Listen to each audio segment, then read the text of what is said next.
In today's Reca Manhwa at the banquet, the guests were buzzing about the news that Princess Livia Squire, who everyone thought was dead, had returned to the duchy. A girl stepped up to the guests. It was the former heir Lady Teresa Squire, known for her nasty attitude. Teresa felt disappointed by the news but hid her disgust. The Viscount noticed Teresa's anger and asked her straight up. The girl threatened to complain to his dad about his words. The Viscount freaked out and started making excuses. The constellations blessed Teresa and called the girl a trendsetter and immersion specialist. "I'm a villain streamer, and everything happening is just this one reverse arena game I gotta play." Your Hearts, the game character, was shocked to find out she was the Duke's daughter. The game character has to go back to her family. The dad, hyped about his daughter's return, gifted her a property. Along the way, there'd be plenty of handsome dudes. A regular local, the student council VP Damien West, cold but kind.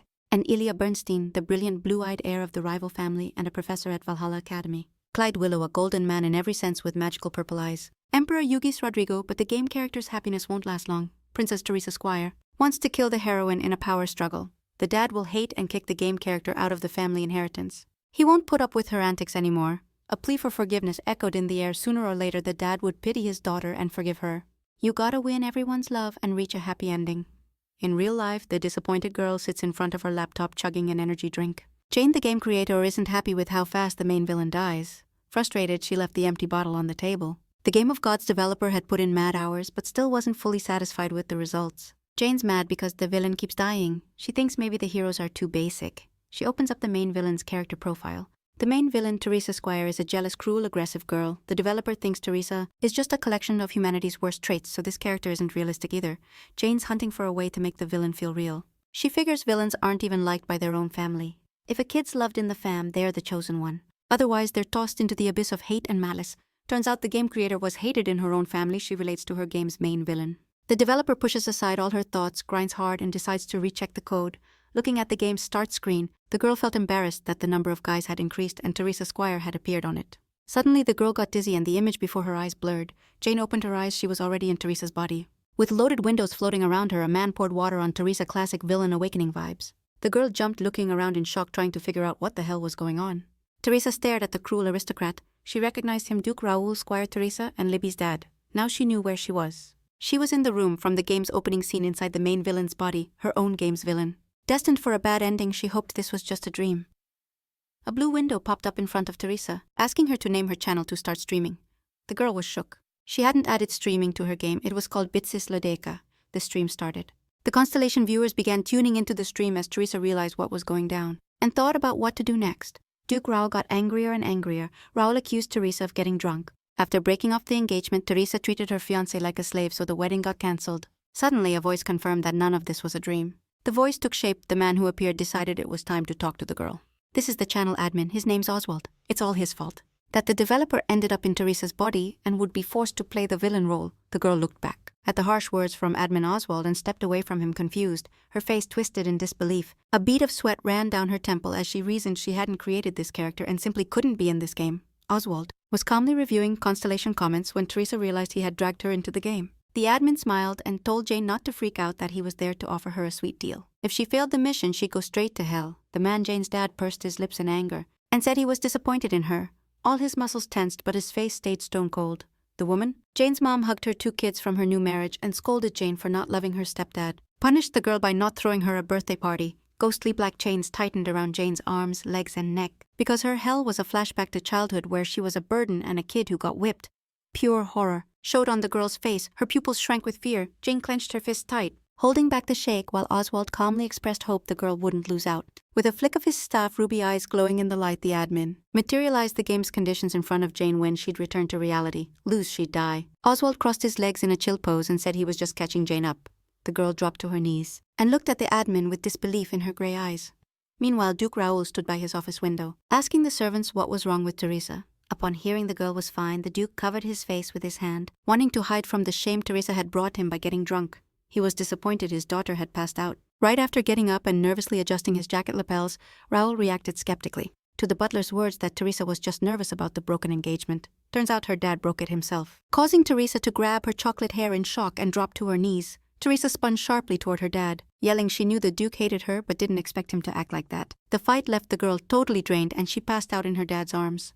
Raoul had no choice but to hold his daughter, glaring. The Duke clasped his hands behind his back, thinking Teresa's meltdown was partly his fault, and ordered the butler not to let his daughter leave the estate. The Duke half turned to face the servant. His expression softened as he ordered Teresa's favorite dishes served for dinner as an apology. Meanwhile, Jane kept talking to Oswald. She told him straight up she didn't need a wish costing 1 billion coins. Oswald playfully twirled his staff tip and said Jane could wish for anything she wanted, from creating a new universe to murder and love. Ignoring the girl's words, the admin kept hyping a wish coupon that could make anything come true. Jane covered her eyes from the bright light and demanded to be sent home. Said she didn't need anything else. Suddenly, Oswald appeared behind. Jane gently squeezed her shoulder and said creepily that even that required a wish. The girl turned around and Oswald immediately went back to his throne. The man was surprised Jane didn't take his offer without hesitation. The admin rested his cheek on his hand and clenched his fist on his knee while continuing to convince Jane his proposal was fire.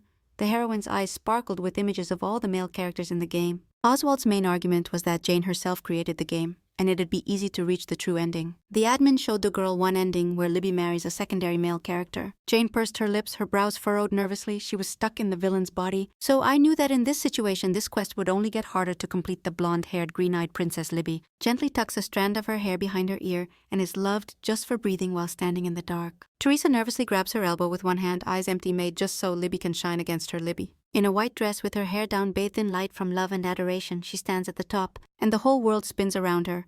Jane hunched her head and shoulders, nervous and disappointed, thinking Teresa's story ending couldn't be changed. That's how it was written in the code. She didn't believe completing the mission was the only way. Oswald first noticed the emotion on Jane's face and liked it, so his lips curled into a mocking smile. The admin vanished from his chair, stood up and summoned thousands of screens around him and Jane. He stared at the girl and offered her to complete the mission and become part of the game, or finish the mission and return to her homeland. To confirm his words, Oswald sharply lifted Jane's head. Resting his chin on his cane, the girl pursed her lips and stared straight into the admin's eyes. Disappointment and anger reflected in the admin's eyes. He said that before Constellation viewers chose violent genres, but now they wanted to enjoy romance. Oswald loomed dangerously over the girl, threatening her not to dare disappoint them all. He ran his hand with deceptive gentleness through the girl's brown hair and said he hoped with all his heart she'd succeed, slowly dissolving into soft purple code elements. Oswald asked Jane to become the best streamer. Waking up at last, Jane in Teresa's body sat on the richly decorated bed with golden monograms pushing the blue blanket off her chest. The maids anxiously surrounded Teresa, telling her she'd been fixed and changed clothes. Teresa gave the maids a blank look, scaring them. It turned out that instead of the maid, a notification window appeared in Teresa's eyes about starting a new mission. Ignoring the maid's apologies, Teresa demanded to know where her father was, to which the maids replied the Duke was in his office. The girl jumped out of bed and in her nightgown headed straight to her father. The maids tried to stop her but couldn't do anything. The girl opened her bedroom door and briefly noticed a comment about a request to see the main male character sighing skeptically at the audience's demands. The girl ran to meet her father, thinking about what she should do, concluding that the safest way to win was to win her father's love. She burst into her father's office in a completely inappropriate way. Teresa called out to her father. The girl was disheveled from sleep and running, but her expression said her news couldn't wait. The father called his daughter over and scolded her for her appearance, and the butler Sebastian was sent home. The Duke rubbed the bridge of his nose, tired, already bracing himself to hear Teresa's next stupid complaint. The girl interrupted her father and said she'd seen the missing Livio. This news shocked the Duke. Raoul lowered his hands and looked incredulously at Teresa, who stared calmly back. Teresa, looking at her father, repeated her words. She definitely saw Libby, because the girl she had met was an exact copy of the portrait of her stepmother in her youth. A blonde girl in a pink dress shielding herself from the sun. Libby disappeared when she was 2. Everyone thought she was dead. Clutching her hand to her chest and opening her eyes wide, Teresa confidently said Libby was alive. The brunette literally radiated light. A beautiful carriage pulled by 2 white stallions stopped at the gates of the Squire estate, and the coachman announced their arrival to Libby. The blonde girl looked out the carriage window, embarrassed and tense. The sight before her shook her imagination. A crowd of people stood in front of the estate entrance, with Libby's parents at the center, her mother pressing her hands against her face in disbelief, and her father hugging and consoling his wife, a joyful greeting filling the air. The mother couldn't, holding back tears of joy seeing his daughter, and the dad just let his face shift a bit, but both were insanely happy to see their girl. Libby stepped down from the carriage, accepting a servant's help, glanced at the crowd and her parents with surprise, her green eyes shining with the hype of coming back. Mom ran up and hugged her tight. Dad approached them chill, but with a soft, happy smile lighting up his face. While the parents talked to Libby for the first time in years, hyped she was alive and well. Teresa stayed on the sidelines like a stranger. The brunette looked at the touching reunion with zero emotion. Not a single muscle twitched on her face a few days ago in her dad's office. Surrounded by flowers and tea scent, she told her dad Libby was alive. The Duke and Teresa locked eyes. Teresa's confident stance made Raoul believe her. A comment popped up in Teresa's head. The crowd was pissed the heroine was acting like that. Teresa gave him a skeptical look and decided Libby's comeback wasn't her problem. In today's Reca Manhwa, she already pictured herself rocking the academy uniform and demanded the Duke let her roll to Valvilla Academy in exchange for info. The academy itself is the main stage where the game's plot goes down, and where you meet the three main dudes of the game. Raoul looked at Teresa shocked and scared. No clue his daughter would treat him like she treated everyone else. Teresa on the flip side was calm and confident. Livio realized the Duke knew there was no point in lying. The Duke's face scrunched up in his eyes. Info about Livio was worth way more than just a request to study at the academy. The Duke stepped away from his eldest daughter and, leaving the office, told Teresa she was good to go and started prepping her to move to the dorm. Teresa got a bit shook by the Duke's extra words about needing to watch her moves while they checked the data she brought. After Libby's return, they threw a feast, and Teresa, not into gossip or the party, dipped out to the balcony. The girl leaned on the railing, resting her head on her hand, chill as hell. She judged the reunion was pretty touching but way too extra and stiff for her taste. And the stars laughed at that logic. Teresa read the latest comments and was shook that viewers actually bought into the fake science of personality types. She was surprised the channel made just yesterday already had mad viewers. She didn't even have time to answer the fans' questions. Teresa told them to slow down with the questions and warned she'd answer in order and wouldn't spill her plan. Teresa's plan was to reach the game's secret ending that lets her beat Livy and survive. The Duke raised his champagne glass and grabbed everyone's attention, about to announce to all that Libby was back. Raoul wrapped his arm around his daughter's shoulders and happily broke the news. Libby awkwardly pressed against her dad's side, a soft smile blooming on her lips. After the official start of the feast, guests scattered again around the hall and kept gossiping from all corners. Livy got mad props, showered with praise, and everyone was hyped about her comeback while the Duke couldn't find the strength to let his daughter go again. The crowd partied, drank, and danced, the whole estate lit up with joy and laughs. Teresa stepped aside and watched this life celebration. She'd never been and never would be part of something like this. A slight sadness touched her beautiful gray eyes, and one viewer accused her of feeling inferior. Teresa gave the comment a skeptical look and relaxed on a garden bench, scolded the viewer for saying that the girl closed her eyes, and calmly said she had zero reason to be jealous. Libby literally glowed with joy and love. She's the main character made for everyone to love her. A kid came up to the girl mumbling. Teresa got up from the bench and turned to him. She recognized the kid and spoke to him. Libby literally glowed with joy and love. She's the main character made for everyone to stan her. A kid walked up to the girl whispering. Teresa got up from the bench and turned to him. She recognized the kid and called out, but she got cut off by the bratty kid. The green-eyed baby scowled and sized the girl up with a cold stare. Wondering why she was alone on the balcony, the kid clenched his fists tight and squared his shoulders, trying to look more threatening. Then he let out an accusing yell. The kid's the youngest son of Duchess Rosanna, the lady who's always fanning herself. Giuseppe Sky is a magically powerful dude. The Academy got interested in him when he was just 13. He can summon a huge amount of mana and stays chill. Giuseppe looks like a mischievous kitten when he tries to provoke Teresa in a fight. The girl finds it both funny and embarrassing.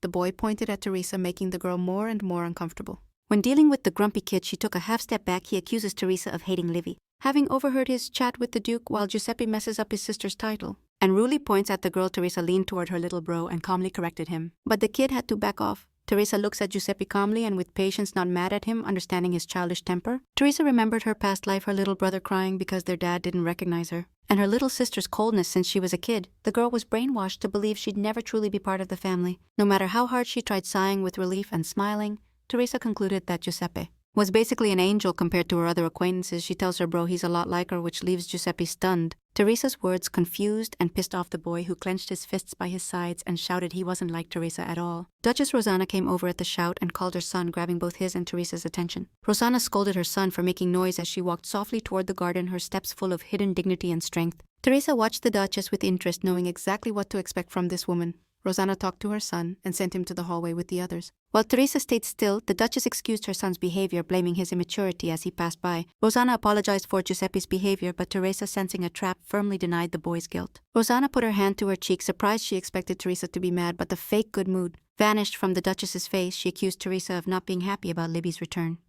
Teresa frowned at her stepmom. In her past life, she'd worked hard to build the Duchess Rosanna's character.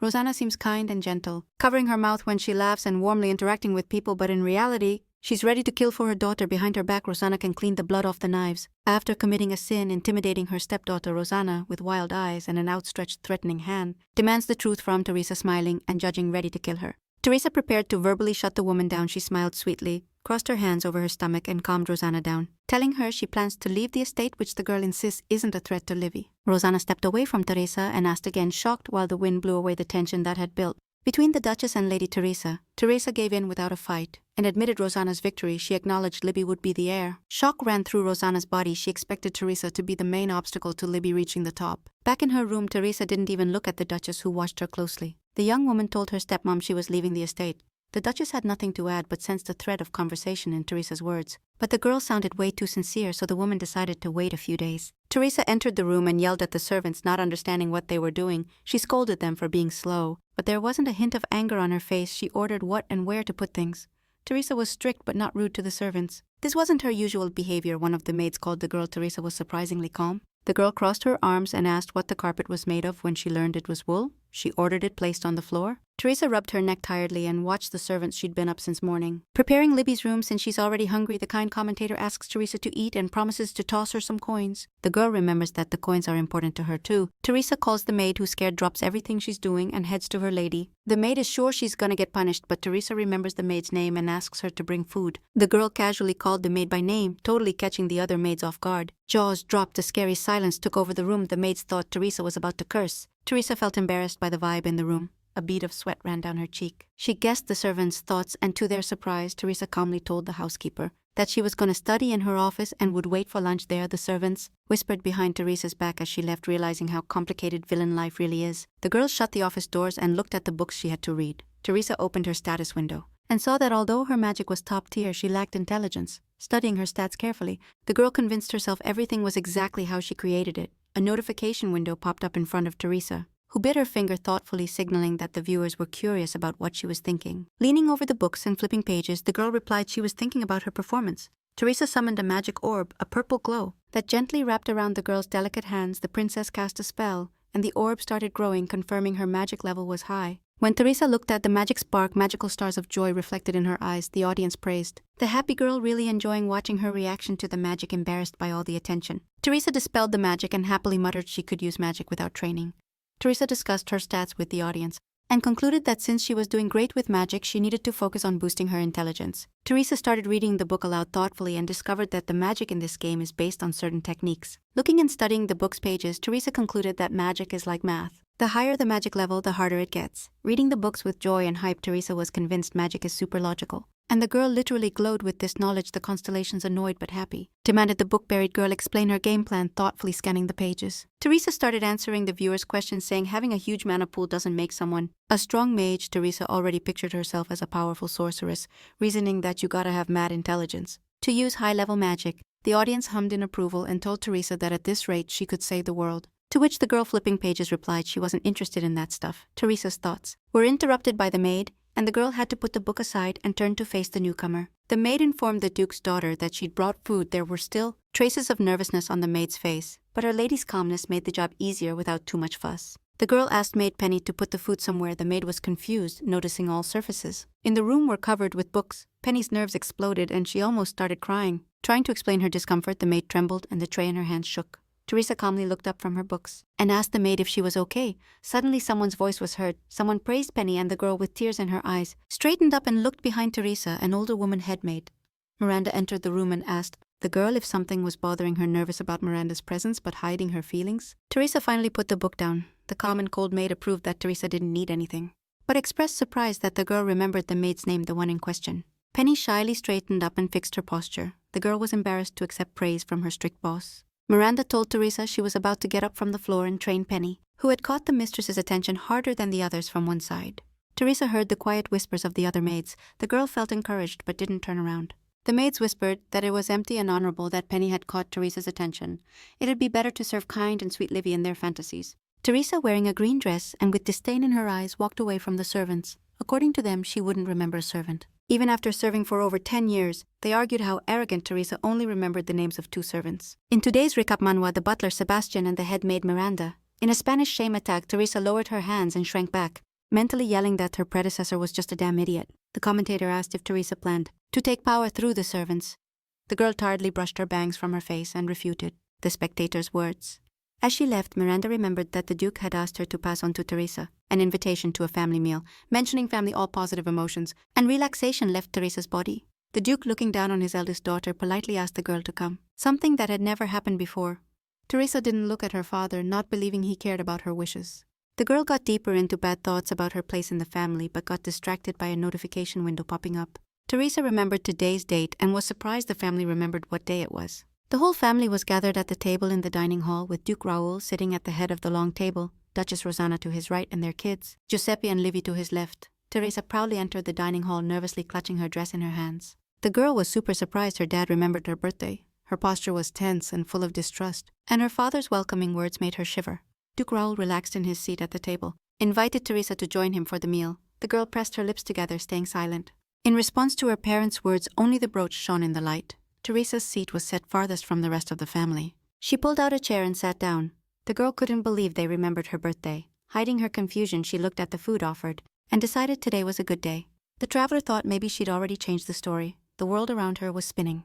Raoul approached his youngest daughter, smiled tenderly, and put his hand on her back. Libby returned her dad's warm smile. The Duke announced that positive results had come in for the kinship test. Teresa's eyes widened, and her body went limp but didn't collapse. Her hopes were in vain. The girl smiled sadly and hunched over a bit. She expected something like this but still wasn't ready. Teresa gripped her skirt tightly in her hands and bowed her head. Her father didn't remember her birthday or the family meal honoring Libby's return. Duchess Rosanna smiled happily, feeling like she'd been rejuvenated by joy. Teresa had no place in this happy family. Little Giuseppe, despite etiquette, bombarded Libby with questions during the meal, and Teresa was ignored as usual. The Duke, like his wife, rejuvenated by happiness, showed interest in his daughter's return, so he wanted a gift for her entrance to the academy. They didn't remember Teresa's birthday. Seeing the audience's interest in the unfolding drama, Teresa lifted her head, looked at the Duke, and also asked for a gift. The Duke and the rest of the family froze when Teresa announced she wanted to buy something. The girl elegantly cut the steak served for lunch and started justifying the pocket money. But they didn't let her finish. She didn't even have time to bring a piece of meat to her mouth before her father interrupted and demanded that they continue the conversation later. The Duke's eyes darkened again. His brows furrowed and irritation flashed in his eyes. A dangerous aura splashed around the wicked Duke, ready to strike Teresa at any moment. He doesn't want to get mad on this happy day, which he directly tells his eldest daughter, Teresa. Calmly showing no sadness or disappointment, he puts down his cutlery and asks his father to set a time to talk. When asked if the Duke has time for Teresa, Raoul slams the table threateningly with his hand. The Duke's loud shout makes the plates on the table shake, and the family members sitting beside him cringe in embarrassment and fear. Teresa sits away from her dad and listens to his selfish accusations. The pain pierced the girl's heart, making her eyes widen. The Duke had no time for her whims. The Constellation viewers demand Teresa say something about her birthday or throw food at her dad. The girl lights up and agrees with the viewers. Teresa had memories from her past life of her mom hugging her little sister and refusing to celebrate the older sister's birthday in favor of the younger sister's competition. The family waits for Teresa's reaction. Everyone's tense, bracing for a scandal. The girl wipes her mouth with a napkin, takes her time, and prepares to share her thoughts with her dad with disappointment and a bit of sadness. Teresa pulls the napkin away from her mouth and tells her family that today is her birthday. The Duke's arrogance fades and he nervously drops his shoulders. Teresa didn't want to force them with bad vibes on her birthday. Raoul scolds Teresa for blaming him for her stupid birthday, and Teresa just presses her lips tighter in response. The Duke looks at Teresa angrily, secretly thinking maybe he was too harsh, but above all, he just doesn't want to hear Teresa's drama. The brunette finds the strength to respond, hiding her eyes behind her bangs as she admits her mistake. She quickly gets up from the table. Teresa barely touched her food. The girl asks for permission to leave.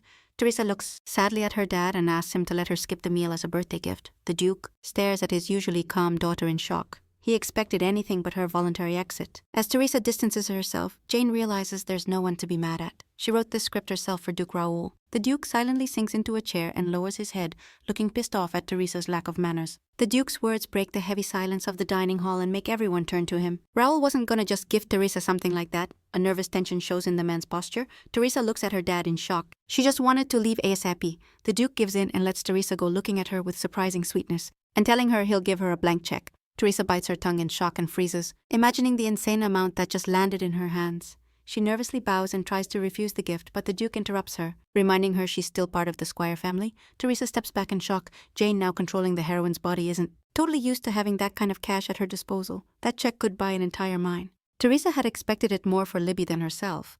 Teresa considered her dad's offer while her eyes searched for a trap in his actions. Teresa's words piercing the thick curtain of silence made the whole family shudder, and she accepted the check. The girl thanked her dad and quickly walked toward the dining hall exit. At the door, Teresa turned to Libby, looked at her warmly, and congratulated her on coming back. Moved by such behavior, Libby couldn't hold back tears and sincerely thanked her sister. Teresa cast one last glance at her family, blaming herself for ruining such an important day for Libby. The brunette smoothed the folds of her skirt and clicking her heels left the dining room. Teresa never looked back, wishing her family happy times. The heavy wooden doors slammed shut behind the brunette, and Teresa looked tiny against the backdrop of the huge empty hallway. ghostly coins rained down on the girl. And the audience was hyped by her moves. The constellations decided to level up Teresa's channel rank. They were tired of donating bit by bit, and because of that, the girl suddenly felt sick and started losing consciousness. More and more comments and questions started flooding Teresa every single second. It was causing her physical pain. She had to lean on the wall so she wouldn't totally collapse. Teresa's hand touched the wall. The girl hoped she'd escaped a place where she was forced to fight for someone's love. Teresa literally dug her fingers into the wall. A painful hiss escaped her throat and sweat dripped down her face. The girl nearly blacked out and dropped to the cold floor. Suddenly, Oswald appeared with a stretched smile on his lips. Showing his satisfaction with how Teresa was running the stream, he picked up the girl. Unconscious, and congratulated her on her channel rank. Oswald dragged the girl to have some tea and explained there were only 5 channel levels. Teresa noticed time had frozen with the admin's arrival, and as it passed, alongside the servants frozen mid-move, Oswald explained that as the level increased, so did the amount of donations. Crossing his arms over his chest and looking skeptical at Oswald, Teresa clarified she could only receive up to 1000 coins at once. The girl doubted anyone before her could pay 1 billion for a wish coupon. Because after doing the math, she realized it was almost impossible. The admin smiled maliciously and assured the girl that people had bought a coupon before Teresa. Oswald grabbed the girl's hand, knocked her to the ground with his cane, and teleported her to the interworld. Teresa freaked out at the sudden scene change, her face twisted with fear and confusion. The admin proudly announced that every hero who bought a wish ticket was chosen. A flicker of doubt flashed in Teresa's eyes. She didn't trust Oswald. Magical ribbons wrapped around the girl's arm and forced her closer to the admin's side. Oswald and Teresa, hand in hand, walked toward a bright light passage to another part of the game universe. During the transfer, the admin looked down on Teresa and confirmed she could easily buy a wish ticket too. They arrived at a massive library. Oswald mocked the girl, saying he personally worked on magic in this world and transferred books and data about magic from other worlds here. Unsatisfied with her situation, Teresa demanded they let go of her hand. The admin laughed and agreed to grant the girl's wish. The magical ribbons released the brunette's hand and finally let her step away from Oswald. Teresa immediately jumped away from the admin and rejected his suggestion that she wasn't feeling well. Teresa shot Oswald a suspicious look and tried to cast a spell, but it didn't work. Looking at Oswald calmly reading Teresa mentally, exclaimed she didn't get who this admin was. Noticing the girl's gaze, Oswald smiled and noted her activity. Teresa clearly felt better. It turned out Teresa postponed her sickness just because she needed to quickly get the required amount of coins once again. The girl asked the admin what his specific purpose was. Teresa crossed her arms over her chest and shared her observations with Oswald. She was sure he had visited her for some reason. The admin smiled and replied he didn't need anything from Teresa. Oswald, as the channel admin, was obligated to check on his protege's status. There was nothing scary or unusual about that. The admin placed his hand on the books and hung it over the girl. He looked threateningly at Teresa and announced the audience was hyped whenever Teresa and he interacted. Oswald's eyes lit up with a dangerous blue fire. His aura literally started suppressing the girl. The brunette tensed and pursed her lips, ready to defend herself from the admin's attacks. Oswald, like a predator who caught his prey, invited her to come closer. The girl swallowed nervously, realizing the admin was several steps above the constellations. Oswald moved close to the girl's face and grabbed her waist, stopping her from moving or backing away. The admin is the god of the game multiverse. If he gets bored or wants a change of scenery, Teresa will wreck the game world and the unlucky developer Jane with just one move of her hand. Oswald stepped back from the girl. She was scared. The brunette clenched her fist tight, afraid of the admin. Oswald took a step away from the girl, disappointed. He was convinced Teresa had no intention of playing with him as a friend. Teresa sympathized with the admin, but admitted she was scared and didn't want to deal with him.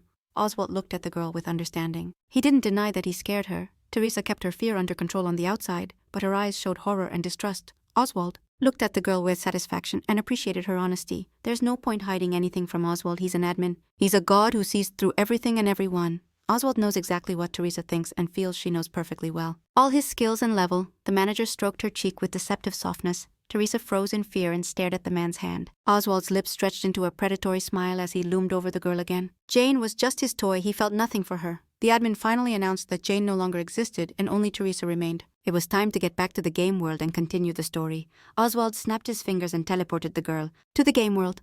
Time resumed its flow. The servants started moving again. The admin reminded the girl she had to play the role assigned to her. Oswald's hand moved dangerously close to the girl's face and neck. Teresa swallowed the lump in her throat as the admin whispered in her ear that the constellations would only return if she kept acting according to the script. Oswald stepped away from the girl's side and turned the corner down the hallway toward the estate. Teresa followed him, but around the corner. In today's Reca Manhwa, there were only 2 maids cleaning the windows. Disappointment at her own powerlessness showed on Teresa's face. The servants thought the lady's displeasure was because of them, and immediately started apologizing hurriedly and clumsily. The maid, still apologizing, admitted she had broken some dishes and quickly began cleaning. The clarity in Teresa's eyes faded. In the last seconds, she decided she had to destroy Oswald. At that moment, Duke Raoul was walking down the hall accompanied by his loyal butler Sebastian. Teresa collapsed to the floor right before the Duke's eyes, whose eyes widened in shock and concern. At that very moment, Raoul ran to his unconscious daughter, who lay limp on the floor. The worried Duke, bathed in afternoon sunlight, sat by his daughter's bed and asked about Teresa's condition. The doctor put his instruments in a big bag and announced the girl was fine and already asleep. Teresa was lying calmly in bed. She had fainted from dizziness, and after taking medicine, she'd feel better.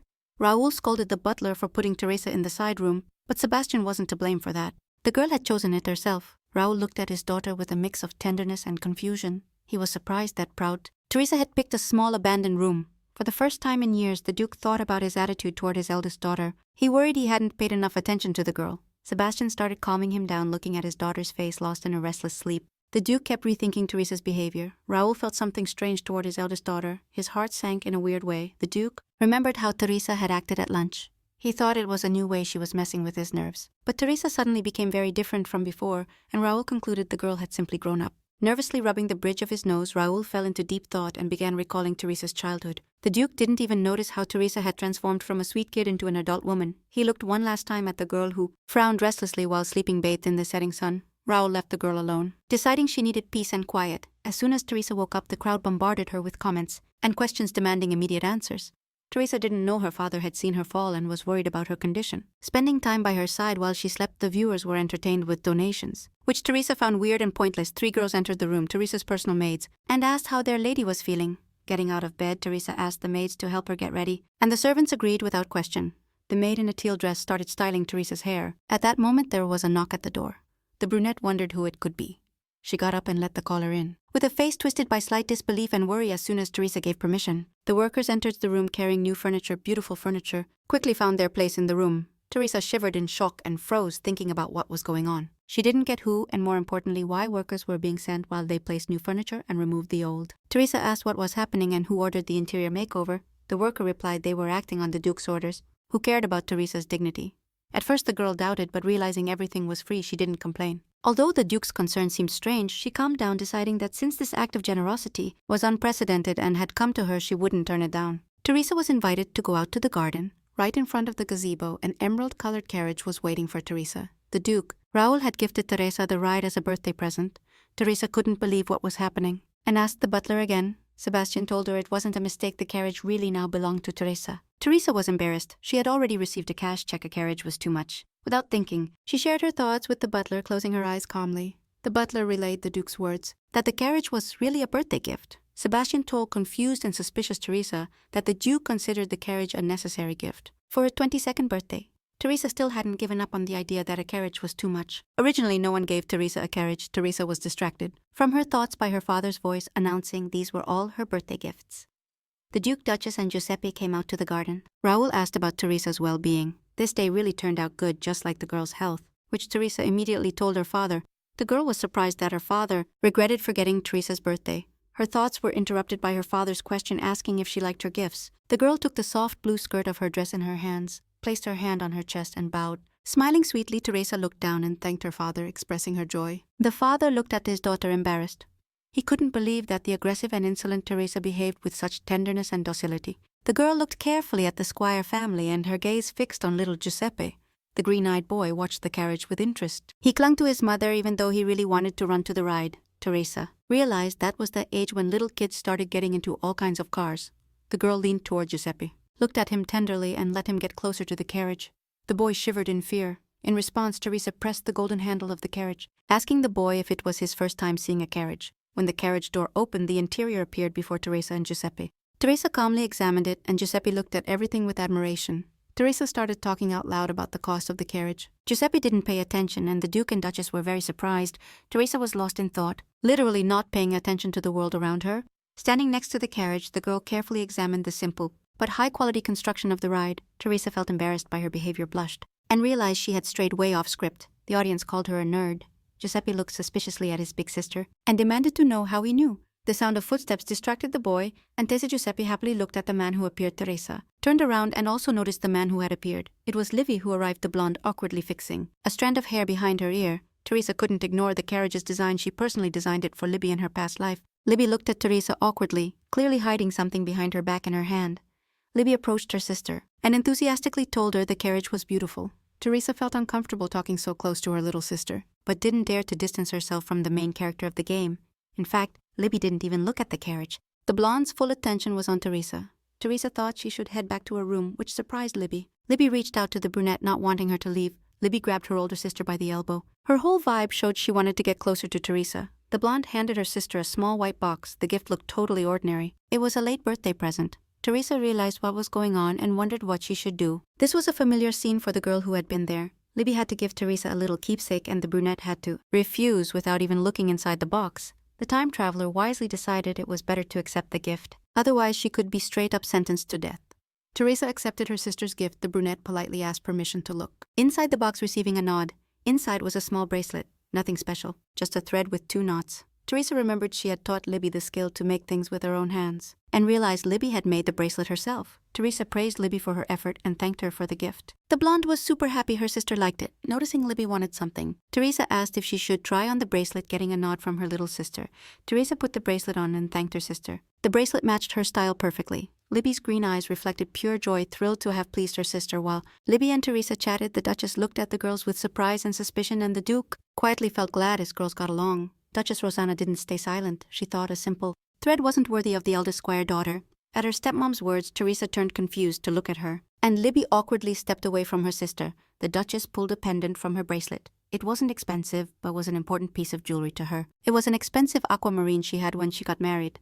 Rosanna placed the stone on her stepdaughter's bracelet, a gift from her for Teresa's birthday. The brunette was stunned by the surprise. She definitely didn't expect a gift from the Duchess, the woman she was supposed to compete with. Teresa swallowed the lump in her throat. The girl was confused, not knowing what to say to her stepmom. Teresa's long silence in response to the gift was taken by the Squire family as rudeness and proof of the girl's bad attitude. Teresa looked at her father and caught his look of displeasure at her bad manners with the Duchess. Teresa apologized for her rudeness with a trembling but calm voice. It was the first time in her 2 lives she'd received a birthday gift, especially one from the heart. Teresa thanked her for the gift and said goodbye. The Duke was surprised by his eldest daughter's behavior. He demanded she stay, but didn't have time. The nervous girl had already left her family's company. The girl ignored her father's shout and ran away from the family. Teresa was too confused and embarrassed to interact with people treating her warmly. As Teresa ran through the garden, breathing hard and searching for a reason, she reasoned Rosanna couldn't allow Libby's gift to be rejected. The girl stopped at the fountain, leaned on its edge, and looked at the water, seeing her reflection. She searched for answers in her own eyes. She didn't let herself think too much about her place in the family.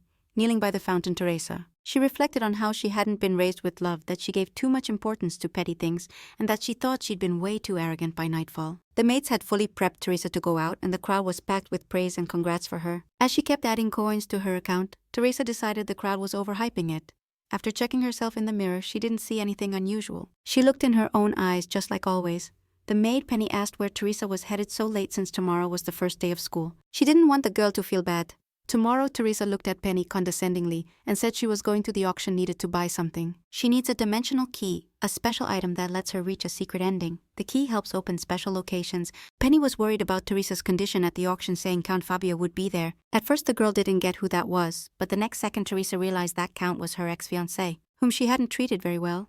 Teresa tilted her head nervously and assured Penny she'd be fine and that it was her fault. The breakup. The girl showed up to the auction in a beautiful dark blue dress. The dimensional key would appear today at the Sanrio Hotel on the stairs. Teresa ran into Giuseppe and was surprised he was there so late. The boy looked grumpy at his older sister and pouted. Apparently he was in a bad mood. It turned out the boy wasn't happy with Teresa's outfit, and the girl didn't get what was wrong with the dress. He looked her up and down critically from chest to feet and said he thought she looked decent. The boy expressed his discontent. With the look of the hem on his big sister's dress, the boy gathered magical power in his palm and aimed it at the girl's dress as she walked away. He enchanted the hem of Teresa's dress. Giuseppe made the girl's dress shine with every step she took. Teresa looked at the dress surprised and turned to her little brother. Embarrassed and acting like it had nothing to do with him, Giuseppe looked away from Teresa. The boy quickly grew fond of his sister, and the crowd also appreciated the boy's actions. In front of the Centennial Hotel, the auction participants gathered. People smoked and argued about the goods. A fancy carriage arrived at the hotel. A whisper ran through the crowd. People thought someone from the imperial family had arrived when they noticed the Squire family crest. In today's Reca Manhwa, people started speculating about who it could be when Teresa proudly got out of the carriage. The crowd was super surprised. The guests didn't expect her father to bring the carriage as a gift. The page helped Princess Teresa out of the carriage and gave her a polite bow as a greeting. The noble ladies whispered among themselves they knew Teresa had arrived, but thought it was just rumors. Giuseppe was right when he made the girl's dress shine. Clothes like that grabbed attention. They started comparing her to a noble fairy. One of the guests looked at Teresa and voiced everyone's thought that Lady Squire was just drawing attention to herself as the girl entered the hotel. The guests commented on her extravagance and rudeness. No one was shocked the engagement broke off. Teresa didn't care about the rumors behind her back. She had a clear goal: get the dimensional key. Teresa's gaze made the guests who had been judging her freeze and fall silent. The girl's beauty and majesty made them think. Teresa decided not to get carried away by the rumors. She was sure those people would soon interfere with her. She was mad a little character that she, as the game creator, didn't even remember, didn't dare stand in her way. Teresa called Eloisa, one of her servants, as the girl approached her lady. Teresa decided violence wasn't the answer but couldn't just let it slide. Lady Squire ordered Eloisa to tell the gossips she'd make sure their names got wiped off the aristocrat list. Eloisa agreed without question to carry out Teresa Squire's order. In response to the servant's consent, Teresa smiled and went to shop at the auction. The hall wasn't full yet. There was still time before the auction started, so Teresa stayed surrounded by her maids. Eloisa looked around the banquet hall with delight. She had only ever heard about banquet halls like this before. While Teresa sipped champagne, the maid figured not all aristocrats could afford to throw such a lavish feast. After checking out the people in the room, Teresa concluded that among the nobility, there's a strict hierarchy and aristocrats hustle hard just to get VIP status by visiting this place. Teresa noticed there were barely any servants around, mostly just happy guests, and she clearly shouldn't drink too much here. The maids left her alone, saying they'd come at the first call. Teresa realized she was drawing way too much attention. Everyone here was aristocracy, but most of them ranked below Teresa in status. Many would approach her just to boost their own standing. Thanks to the fame and power of the Square family, people would come up and chat with Teresa just to flatter her. Teresa accidentally bumped into a guy who immediately snapped, yelling aggressively, even though he didn't even know who'd annoyed him. As soon as Count Fabio realized Teresa had pushed him, he froze on the spot. He lost the ability to speak. His scream echoed through the hall and scared the guests. Count Fabio screamed like a little girl, and all his arrogance instantly vanished as he dropped to his knees. He started begging for mercy from his ex-fiancé, but Teresa didn't recognize him at first. Then she realized that guy was Count Fabio, her ex-fiancé, just by the bald spot on his head. Teresa remembered how she'd bullied the dude until he started balding and refused to break off the engagement until Fabio began begging her humiliatingly. She told Duke Raoul about it, the reason Fabio was so scared to get out of that awkward spot. Teresa let the Count go, and Fabio promised never to forget the mercy of the brunette until his dying day. Teresa walked through the crowd away from the Count, and the crowd parted for her. The girl walked to the table to grab a cup, and the people around immediately scattered as she made her way to the couch to comfortably wait for the auction to start. People cleared the path for her.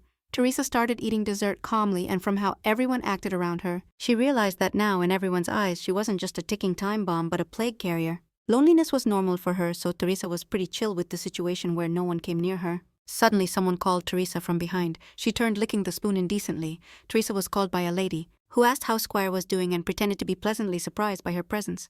Teresa didn't recognize this girl at all. Even though, as the universe's author, she should know everyone here, the constellations were not happy about this situation at all. Teresa pointed out that as the channel level and viewer count rose, so did the number of haters, who didn't get that games aren't made by one person but by a whole team. Even the lead developer can't remember all the background characters, who, by the way, he neither drew nor wrote.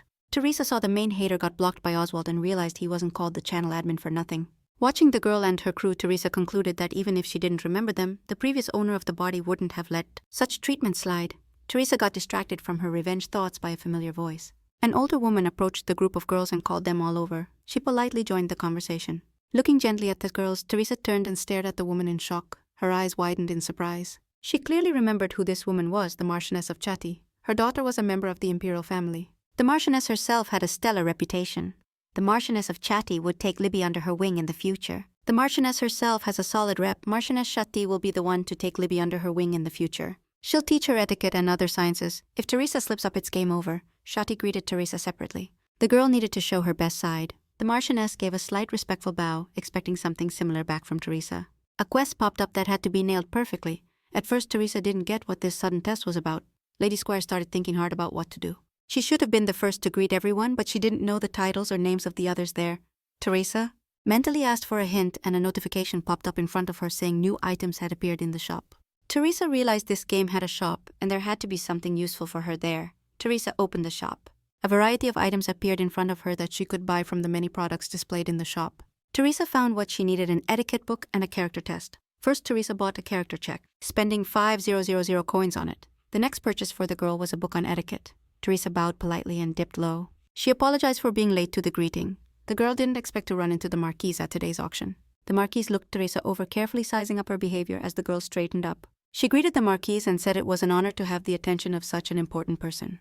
Lady Hamilton mockingly commented that since their last meeting, the brunette had turned into a lady with good manners. Teresa politely thanked the girl. Impressing the Marquise was more important to her than proving her case. The Marquise of Chatty bit her lip subtly and noticed that Lady Squire had indeed changed for the better. Teresa glanced at the pop-up notification window. The unexpected mission had been perfectly completed. The Marquise evaluated Teresa's behavior, looked pleased, and expressed hope for a pleasant conversation between her and Lady Squire. A smile bloomed on the woman's face. The Marquise of Chatty rarely smiled without a reason, so her smile meant Teresa had nailed it. After successfully completing the mission, donations started pouring in for Teresa, and the audience was shocked she spent part of her savings instead of hoarding till the end. The commentators enjoyed Teresa's antics just as Lady Jamiel asked the brunette about her birthday. In Lady Jamiel's eyes, Teresa was still a kid. She was amazed at how the brown-haired girl could turn into such a beautiful lady. Teresa refused to use such words, saying they were just compliments she didn't need anymore. The Marquis of Chatty smiled slightly and hinted that this year would be interesting and bring big changes. In the Marquis's eyes, Teresa would soon become the flower of high society. The woman looked Teresa up and down with a sharp gaze. At that moment, the constellations got curious about what being the flower of high society meant. Teresa began to explain mentally to the audience the meaning of this title. To reach the end with the emperor, you gotta stand out at the ball held in August. The emperor himself has to place a crown of white lilies on the heroine's head. Brushing off these thoughts, Teresa concluded this had nothing to do with her. She was a villain, not a heroine, and planned to focus on her studies. One of the girls noticed the bracelet shining on Teresa's hand. After all, Libby's gift was with her. The question of where the brunette got that bracelet didn't surprise Lady Squire. Teresa touched the bracelet and smiled softly. The accessory stood out because it didn't fit the heroine's status. The girl said it was a birthday gift from her little sister, which charmed her listeners. The conversation shifted to news about the young Lady Squire's recent return to the family, and everyone was surprised Teresa and Libby had gotten so close so fast. Teresa looked tenderly into the distance. Her gaze warmed and her smile softened. She recalled Libby's image when she was younger, hope shining in her eyes as she handed Teresa a box with a gift. The brunette honestly responded that anyone who saw Libby couldn't help but be smitten by the image of a sweet, kind blonde. There was a pause in the conversation as everyone enjoyed the warmth radiating from Teresa's tone. Lady Squire slumped awkwardly, thinking she'd been too sentimental. The Marquise reassured Teresa, saying she remembered her sister, and once again that night, Lady Chatty smiled at the villain, the girl in blue. She also remembered her little sister from Teresa's words, and all the girls started chatting about the days they spent as kids with their sisters, their fights and games. The Marchioness pointed out that sisters can fight and make up 100 times a day, and there's nothing weird or bad about that. Sisters are each other's best friends. Looking Teresa in the eyes, Lady Chatty added that she hoped she and Libby could also have each other's backs. Teresa hesitated but said she'd try to make something like that happen, though she thought a warm relationship with Libby was impossible. Just as the girl was about to leave, Lady Jamiel stopped her and took Teresa's hand. The girl said she was grateful to the old lady, the lady's shield maiden, for unlocking for her and everyone there the memories of a happy childhood surrounded by family. Teresa started denying she did anything as positive comments and donations began rolling in. To keep the crowd hyped, Teresa had to agree with Lady Gale's words and accept the thanks. Finally, the auction kicked off, and bit by bit it was time for the dimensional key to find its buyer. Teresa watched from the balcony as the price and the auctioneer announced that a lot from an anonymous sponsor was up for sale in a box. A golden box on red velvet cushions sat center stage, holding the item Teresa needed. The magic contained in the key was unknown to most. No one knew what it held. Teresa heard the starting price was 300,000 galleons and thought that was a fair price. Rumors started spreading through the hall. The name Magic Key is definitely curious, but it's just an old key. Someone raised the bid to 400,000. The host asked if anyone was willing to raise it even higher or the key would disappear. Teresa raised her hand and caught the host's attention with clear words. She was ready to up the bid. Teresa set the price at 1,000,000 galleons. The host's voice wavered, confirming the bid. Teresa's face in front of him was expressionless. A wave of sighs and whispers ran through the auction participants' rows, and everyone couldn't help but turn to look at Teresa. Her calm face lit up with impatience when the host announced the lot would go to Teresa Squire for 1,000,000 galleons. When Teresa got home, she decided to put her plan into action and show the crowd why she needed the key. Talking to the audience and feeling their hype, Teresa pulled the key out of the box. The magic key shone in the light. The girl said she picked this room for a reason. She happily waved the key, showing it off to the constellation viewers. She inserted the key into the lock and the room lit up with a bright light coming from the lock behind the door that opened after using the key. There was a vault of magical items. The girl finished reading the spell and stepped into the vault. What she saw shocked all the viewers. Teresa explained that the vault that opened was the secret stash of the previous Duke of Squire. It could only be opened with the dimensional key because both the room itself and the key are Easter eggs hidden by the developers. The commentators were hyped and Teresa started searching for something specific in the treasure chest. The girl pulled out a silver brooch with an amethyst. Teresa activated the spell on the ancient brooch. It wasn't just decoration but a key to a pocket dimension. Teresa looked happily at the brooch glowing with magical flame. The commentators worried about what would happen to all the stuff in storage if the Morena lost the brooch, but Teresa laughed and assured them the brooch was linked to its owner and couldn't be lost. Teresa was glad the audience liked the game rules and that the questions had ended. In today's recap manhwa, in fact, the dimensional key opens 2 Easter eggs, the vault and the secret ending, joyfully reading the comments. Teresa thought happily that all the constellations believed the key only opened the treasure. At this stage, the game training was over. Tomorrow, the real game would begin in Teresa's case for life. In the academy library, a white-haired dude was chillin' on the windowsill, keeping a close eye on what was going down in the Valhalla Academy garden. Today was the first day of the semester, so there was a lot to see. Teresa's carriage pulled up at the academy's entrance. Catching everyone's attention with its fancy vibe and beauty, Teresa and Liv stepped out of the ride. The blonde started looking around with curiosity. Liv, seeking backup, glanced at Teresa as she walked over. She let out how hyped she was that they'd be studying together. Liv admitted she was scared about what was next because until recently, she didn't even know she had magic or belonged to the Squire family, and now she's a student at the country's top magic academy. Teresa stared thoughtfully at her sis. As a developer, she thought Liv's entrance to the academy was a natural plot progression. But now Teresa realized no one in the fam had considered Liv's feelings at all. Teresa called out to her sister, pulling the blonde out of her spiral of thoughts and future fears. The brunette offered to let her use her carriage for back-and-forth trips. The ride was way too good to just sit unused. Liv was surprised but low-key grateful for her sister's generosity and gave a weak thanks. Teresa figured the carriage was originally meant for Liv. As the girls walked toward the academy gates, Liv voiced her confusion about why people were paying so much attention to them. Teresa explained that everyone was scared and sizing up the villain. For Liv, Teresa had another reason for the extra attention. She said new hot girls always get more eyes on them. Liv blushed at the brunette's low-key compliment. Teresa herself got distracted by the starry-eyed comments. Spectators want to see the main dude of the whole show. Teresa told Liv the ceremony would happen in the auditorium and offered to take her sister there. The girls got interrupted and spooked by a sudden uproar of girls screaming. The academy's handsome student council president Demian was walking up to the academy. A bunch of girls swarmed Demian, competing to confess their love and shower him with praise. Liv asked her sister who Demian was. Teresa told the blonde he was the student council president of the academy. Liv was trying to spot the guy in the crowd with interest, and Teresa just wanted to check something out. Demian's presence turned out to be a plus for her. According to the original script, Demian should now be running from a mob of fangirls chasing him. The blue-haired dude is supposed to bump into Liv and get to know her that way. Demian's a special student, with a scholarship from the Squire Foundation, so he can't be ignored. Teresa stayed quiet, hoping Demian would meet Liv and give a sweet scene. Suddenly, Demian doesn't bump into Liv but crashes into Teresa herself. Worried he pushed the girl, Demian asks Teresa if she's hurt. Teresa stares at him in shock, smacks his head thinking Demian should have bumped into Liv, not her.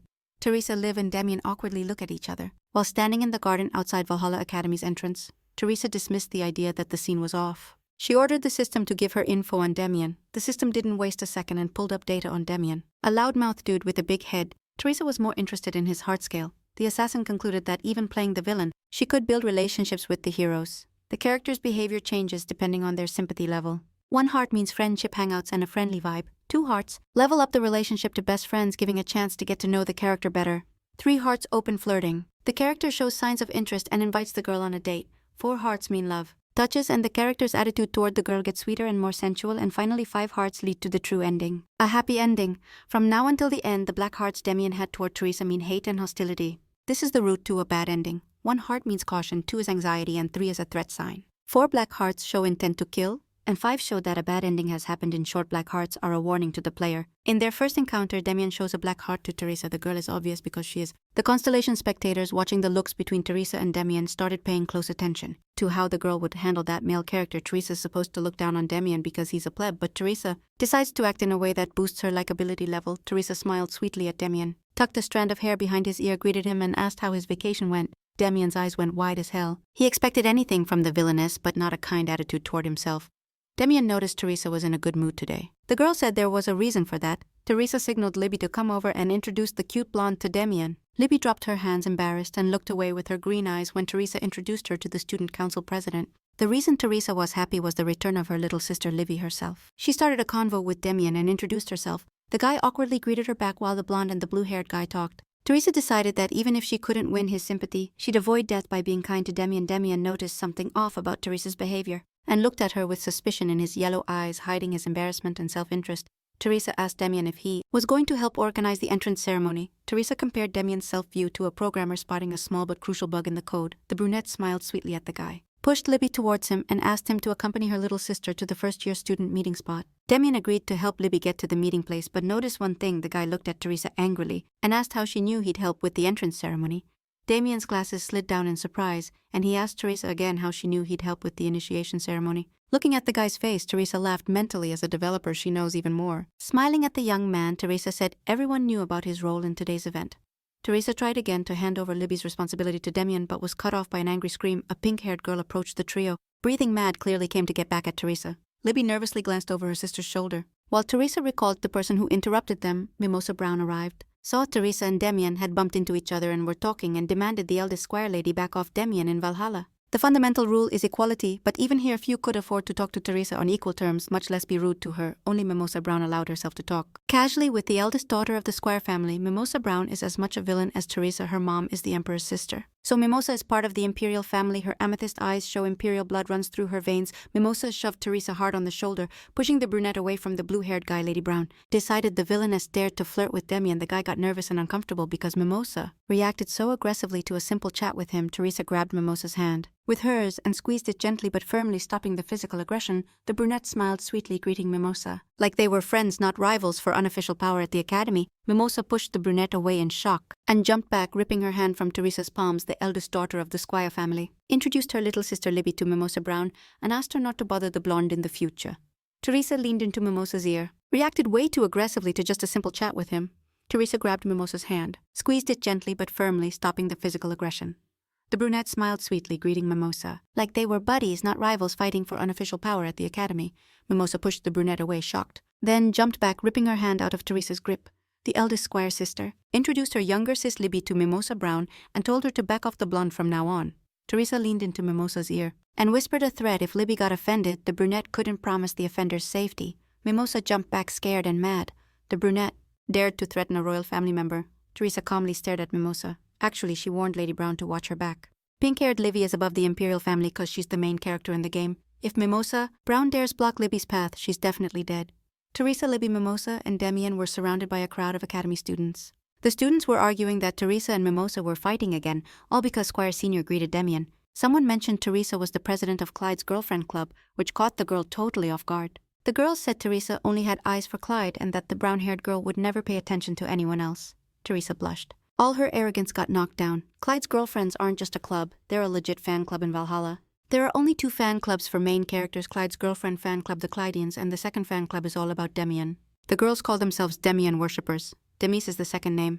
Teresa's the president of the Clydians. And Mimosa leads the Demise. They're from different factions, so they became enemies. The traveler thought embarrassed. He hadn't thought this through better when writing it. Now he's low-key ashamed of himself, Teresa, and these pointless fan clubs. Libby was worried because her sister started acting weird. She asked Teresa if she was okay. The brown-haired girl quickly tried to calm the blonde down. Teresa calmly told Libby not to worry and sent her to Damien, which made Mimosa mad AF. Lady Brown yelled that Teresa didn't dare send her sister to Damien. Teresa even had to cover her ears because Mimosa was yelling so loud. Scared, Libby hid behind her sister's shoulder. Teresa started looking for a way to ditch Mimosa, and during this convo, the girl noticed Professor Ilya Bernstein from Valhalla Academy walking by. Teresa realized this was a perfect chance to escape Mimosa and leave Libby and Damien alone. Teresa suddenly put her hands on Mimosa Brown's shoulders, making the pink-haired girl freeze up a bit.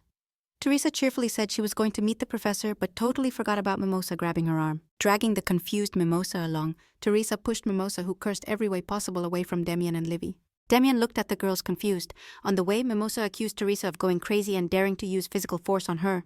The professor stopped hearing the approaching shouting. Mimosa went silent, embarrassed when she realized they were near the professor. Ilya, the broad-shouldered professor, looked at the girls, and for a second both Brown and Squire got scared. The professor's stance didn't change, but his gaze showed calm and goodwill. Ilya asked the girls what was going on. Mimosa got scared and could only say the professor's name, while Teresa calmly looked at the man. Brown hid behind Teresa's back, and the brown-haired girl calmly turned to the professor, greeted him, and asked about his future specialization. The professor frowned slightly, thinking. Professor Ilya invited the girls to his office, heading there before them. Mimosa said she had a meeting with her scientific supervisor out of fear. The professor let her go. Mimosa Brown walked away from Teresa and the professor with an angry look, while Teresa smiled at the pink-haired girl. Ilya looked gently at the student, telling her to come up to his office. Teresa confirmed the professor's words and immediately asked for info about the character Ilya Bernstein. A window popped up with info about him next to the professor. The sympathy sensor was completely empty compared to Damien's black heart. It's just a twist of fate. But Professor Ilya Bernstein requires a special approach, and luckily, Teresa knows what that is. Ilya Bernstein opened the office door and let Teresa go in first. Commentators noticed Ilya hates the Celestials and asked Teresa why. Teresa got mad at the narrow-mindedness. But Professor Ilya Bernstein needs special handling, and luckily, Teresa knows exactly who Ilya Bernstein is. Ilya opened the office door and let Teresa go in first. Commentators noticed Ilya hates the Celestials and asked Teresa why. Teresa got pissed at the narrow-mindedness and stereotypes from that commentator and started explaining slowly.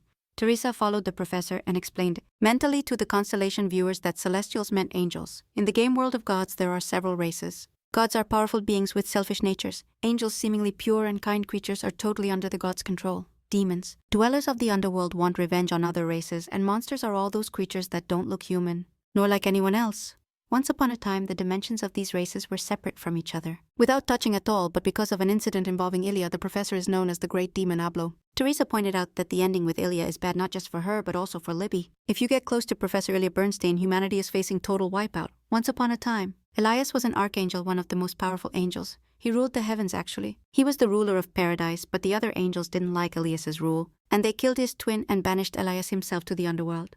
Archangel Elias fell and carved a new name into his soul. The great demon spoke, swearing revenge on those who ruined his life in human form. Ilya doesn't look like an angel or a demon. He's strict but fair. Teresa decided everything would be fine. And there's nothing to fear for now. Elias's goal is to destroy heaven and all the angels. To do that, he needs to destroy the human world that lies between heaven and hell. Now Teresa won't regret a thing. In today's Reca Manhwa, she doesn't care about this world. The main thing for her is to get back to reality and be Jane again. The professor called the girl. He'd waited way too long while Teresa thought about her backstory. Ilya hates wasting time, so he demanded Teresa finally tell him what she's interested in. Teresa apologized to the professor. Her words and expression reminded the girl that she was here to learn more about her specialty. Teresa jumped a bit. She was kind of nervous in front of the professor. An angel and a demon in one person? The girl handed Ilya the book and said she didn't understand a couple things in the textbook. She just made up that excuse, but honestly what she didn't get wasn't totally fake. Just by looking at the open book in Teresa's hands, the professor realized it was a second-year textbook. Ilya asked the girl with interest how much she'd understood. Teresa got nervous and didn't know how to answer right away, but she quickly gathered her thoughts, opened the book halfway, and showed the part giving her trouble. It was the elemental magic section. Fire, water, air, and earth are common magic types, but the girl wanted to know why white and black magic can't be used. Teresa looked at the professor's face. The last two magic types were lost during the ancient magic kingdom, but theoretically could be used. The commentator asked for a shorter, more detailed answer, but Teresa didn't have time for that. She was watching the professor's emotions. The professor looked seriously at the girl and called her out. This topic was covered in the academy's third year, but Teresa skipped to the fourth year and theoretically should be familiar with this theory.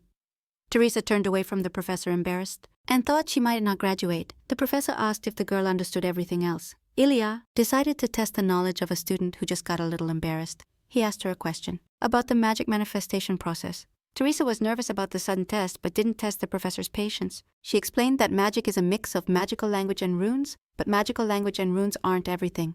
To get magic, you need to add mana to the mix. Creating magic is like programming, which is why Teresa is interested. Ilya asked Teresa the last question, looking at her calmly. He realized the inquiry was just an excuse. With a voice that didn't tolerate lies or excuses, he demanded the girl tell him the real reason she called him. Teresa immediately realized the professor had caught her. She had to honestly say. She was in a tough spot, and the first thing that came to mind to get out of it was to call the professor. He was a bit surprised Teresa decided to run away with him. Teresa had already realized that out of all options, choosing to escape to the demon's lab was a bad idea. Teresa noticed something had changed in the professor. Turns out Ilya's sympathy level for Teresa went up to 1 heart, so his gaze and attitude softened, which caught Teresa off guard. Ilya gave Teresa several extra lit books and let the girl come to his lab if she had any questions. Despite the initial sympathy level towards Ilya Bernstein, the professor still considered the books he gave Teresa as a punishment for her bad behavior. Teresa felt awkward. She didn't expect to get punished, but had no choice but to accept the books. Teresa walked thoughtfully down the hallway from Professor Ilya's office carrying the books. He punished her, but his sympathy went up, which was unexpected because in the original Ilya doesn't have weird preferences in the hallway. A girl called out to Teresa, and Lady Squire turned to look at her old acquaintance. On the girl's chest, who shouted, and the other girl's, was a sapphire butterfly in a silver frame. The girls greeted Teresa warmly and happily. They were hyped that Clyde's girlfriend fan club was back together. Teresa noticed a silver butterfly decoration on each girl and remembered that was the main symbol of the Clydians. The girls told Teresa, one by one, how bored they were without her, and yet they still prepped new merch. The girls noticed Teresa arrived at the academy with her sister. They noticed Libby's beauty, but in their opinion, the blonde was still nowhere near Teresa's level. Teresa laughed with the girls and asked them to be nicer to her little sister in Clyde's fan club. Stock everyone acts like villains and bullies Libby, but since Teresa's the boss of this crew, she can stop them from harassing Libby. The main problem is Mimosa. She won't submit to Teresa that easily, so we gotta find a way to stop her from mocking Libby. Teresa sighed, thinking about it, already tired of coming up with ways to keep Libby safe and herself along with her. Teresa thought about how she needed to somehow get rid of all the fan clubs to clear the way for Libby's love. The girl snapped Teresa out of her thoughts, noticed the books in her hands, and immediately realized it was Professor Ilya punishing her.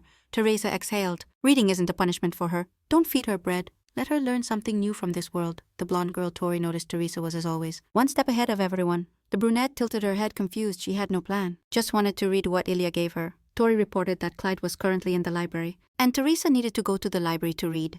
Teresa almost dropped the books from surprise. She knew nothing about this, and wasn't planning to run into Clyde anytime soon. The girls led by Tori were hyped about Teresa's foresight and praised her smarts. Teresa decided she needed to meet Clyde and talk anyway, and asked to be told which library Clyde was in. They sent her to Valhalla's main library. It was huge and bright, with tons of books and reading spots. Teresa noticed there were 1,000 times more books there than in the Squire family library. She put the books on the table and made a spot to read. Teresa heard footsteps. Now it could only be one person. She found Clyde. The white-haired guy turned his attention to Teresa, his light blue eyes showing coldness. The constellations noticed that Clyde Willow seems like the genius he really is. Teresa got to the library and finally found Clyde Willow. The guy was coming down from the second floor of the library. The first thing Teresa looked at was Clyde's character info window. The young man didn't even bother to look at the president of his fan club, which isn't surprising since the info says Clyde hates love. Teresa looked at the info window in shock. She was surprised Clyde had 2 hearts on the sympathy scale filled in black. Viewers noticed all the main male characters have birthdays on January 31st and asked Teresa about it. The girl answered that the fact is the game's climax falls on that day. All characters whose sympathy bar fills with red hearts will send Libby a birthday invite. Depending on which invite Libby accepts, the ending will change. Teresa got distracted from her conversation. With the audience from the scrape of a chair on the floor, Clyde pushed the chair away from the table and sat down.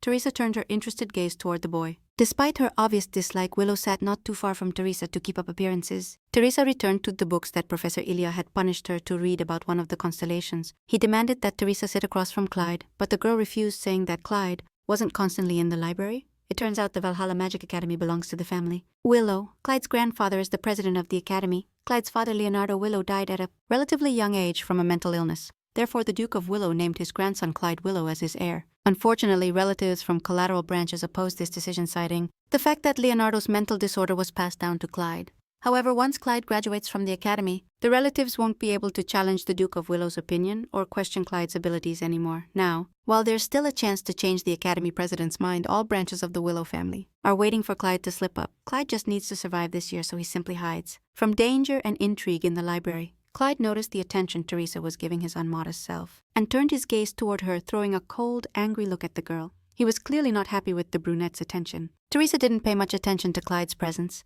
She was reading enthusiastically. The girl liked the goat the professor gave her, and even thought about looking for the next volume. She happily concluded that elemental magic was the hardest, but at the same time the most interesting. Teresa was distracted from her fascinating reading by Clyde Willow's rough voice, who was interested in the fact that Teresa Squire herself was busy reading. He looked at the girl and gloated that Teresa had to follow him to the library even though before they couldn't bring her there, not even under threat of death. Teresa decided for herself that if she stayed close to the main male characters, Libby wouldn't be able to catch up to them, and she explained to Clyde that she just wanted to focus on her studies this year. Clyde slammed shut the book Teresa was reading, dismissing her talk about studying as a weak excuse. The guy loomed threateningly over Teresa and demanded she shut up. Clyde was irritated by the nonsense and lies that in his opinion Teresa was telling. Now the time traveler thought Clyde was acting cruelly, although maybe his predecessor was getting what he deserved. Teresa apologized to Clyde without fully understanding what was going on. The guy didn't take the brunette's apology seriously, so if Teresa was really sorry, he advised her to quit school, which enraged the girl. The brunette decided he was acting like a spoiled brat.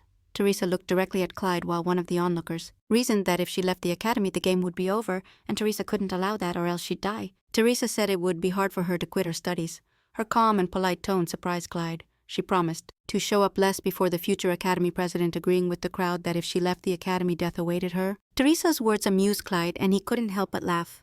Clyde even leaned in and laughed, which took Teresa by surprise, who found the guy's reaction strange. Clyde accused Teresa of lying because she requested to live in the dorm next to his. The guy looked at the girl rudely and condescendingly. Teresa's eyes widened in shock. She didn't fully understand Clyde's train of thought and was scared by his tone and rudeness.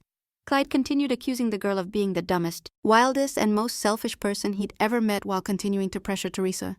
The brunette realized that Clyde had fully grasped the essence of his predecessor, but the guy kept pushing Teresa Squire. Clyde doesn't get why Teresa keeps chasing a guy who rejects and straight up disrespects her.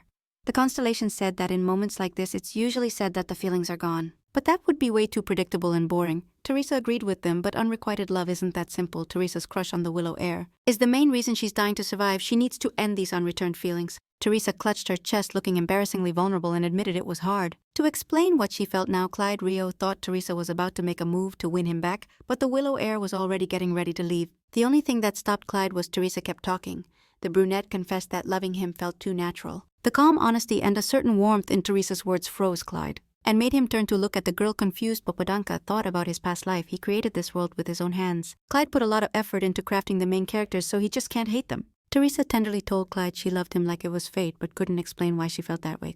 Willow felt like he'd been hit in the head and sank into a pit of shock. Over and over, something inside Clyde cracked and shattered, and he started pushing Teresa even harder.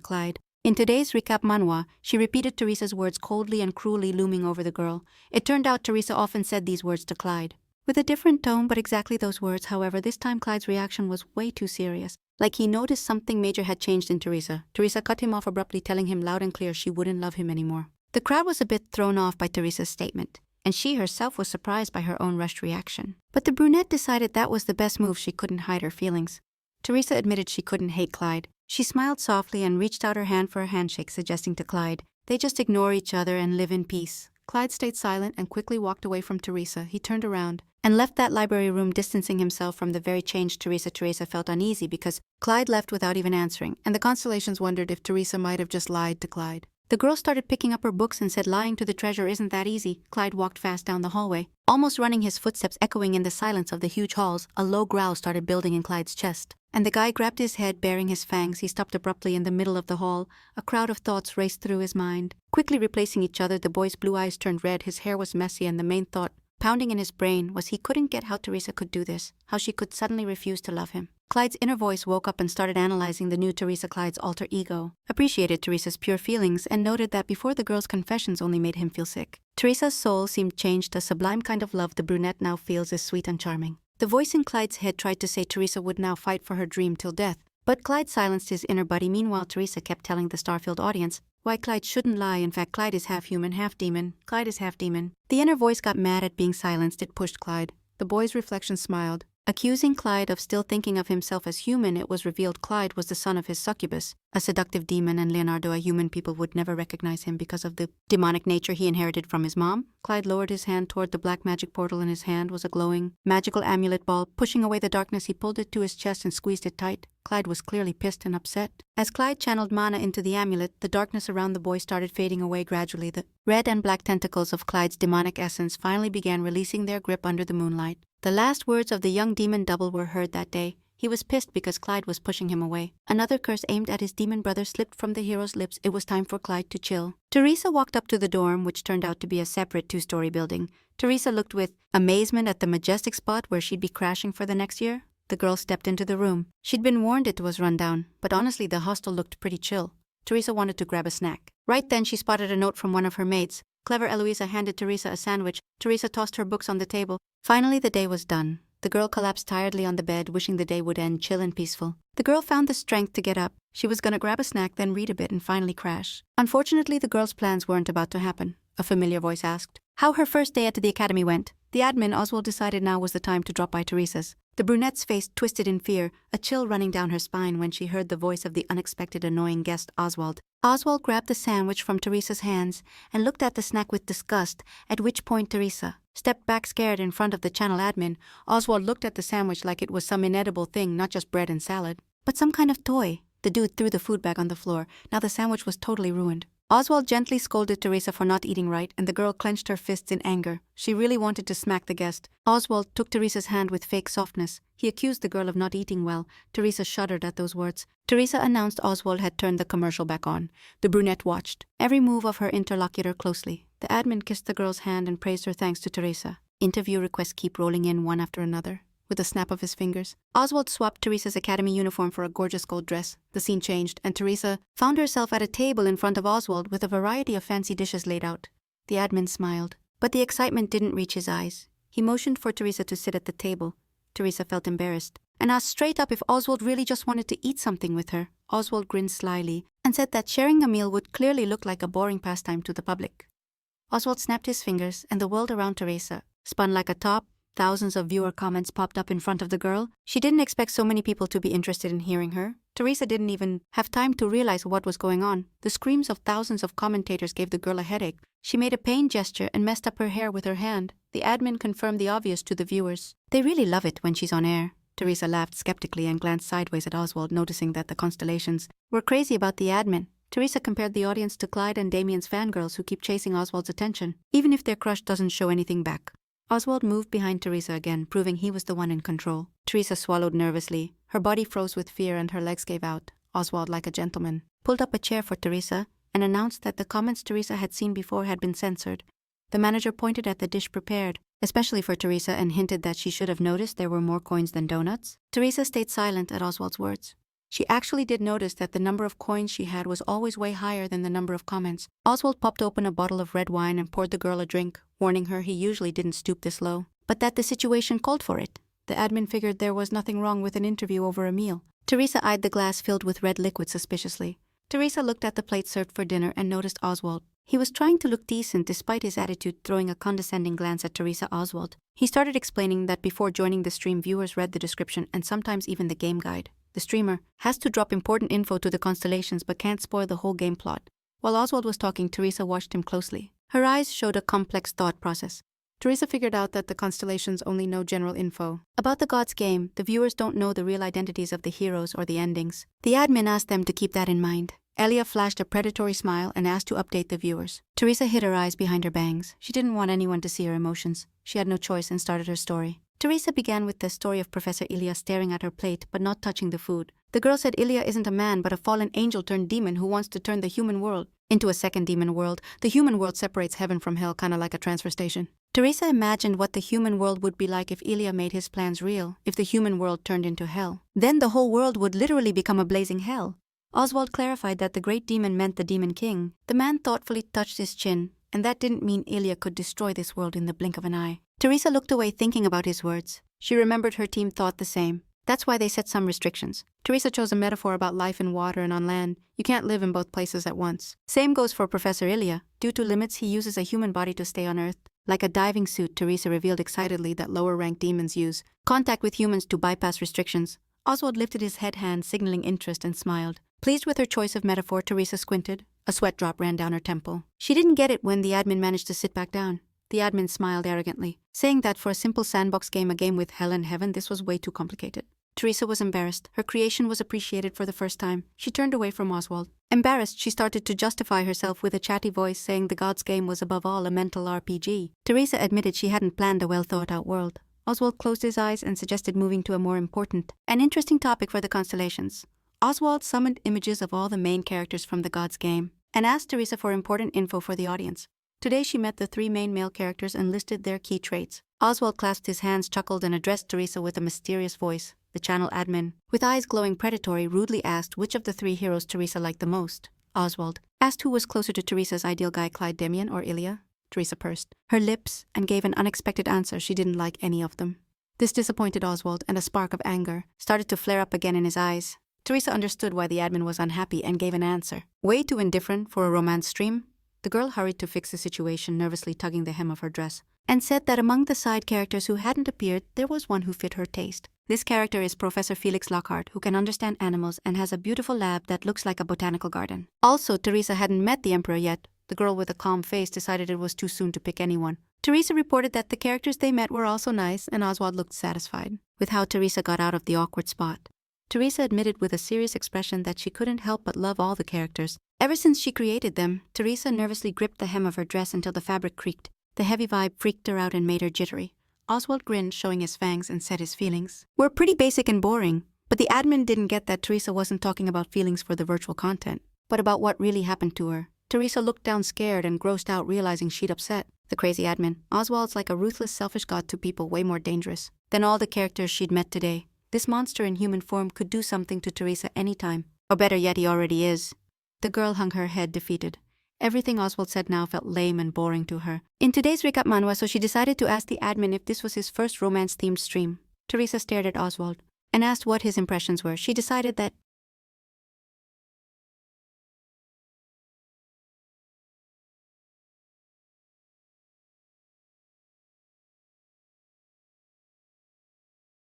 She could ask questions too, the admin chuckled thoughtfully, and a creepy smile spread across his face. The girl quickly caught on to what she could get by asking questions. In today's recap manhwa, Teresa felt embarrassed and figured she wouldn't get anything good from that dude. Oswald stood up and leaned over Teresa. His empty eyes scanning the tense girl, accusing her of having zero romance so far. Oswald ran his hand through Teresa's hair. Deceptively sweet and smooth, the admin suddenly yanked the thread hard and admitted he thought the show would be way more boring.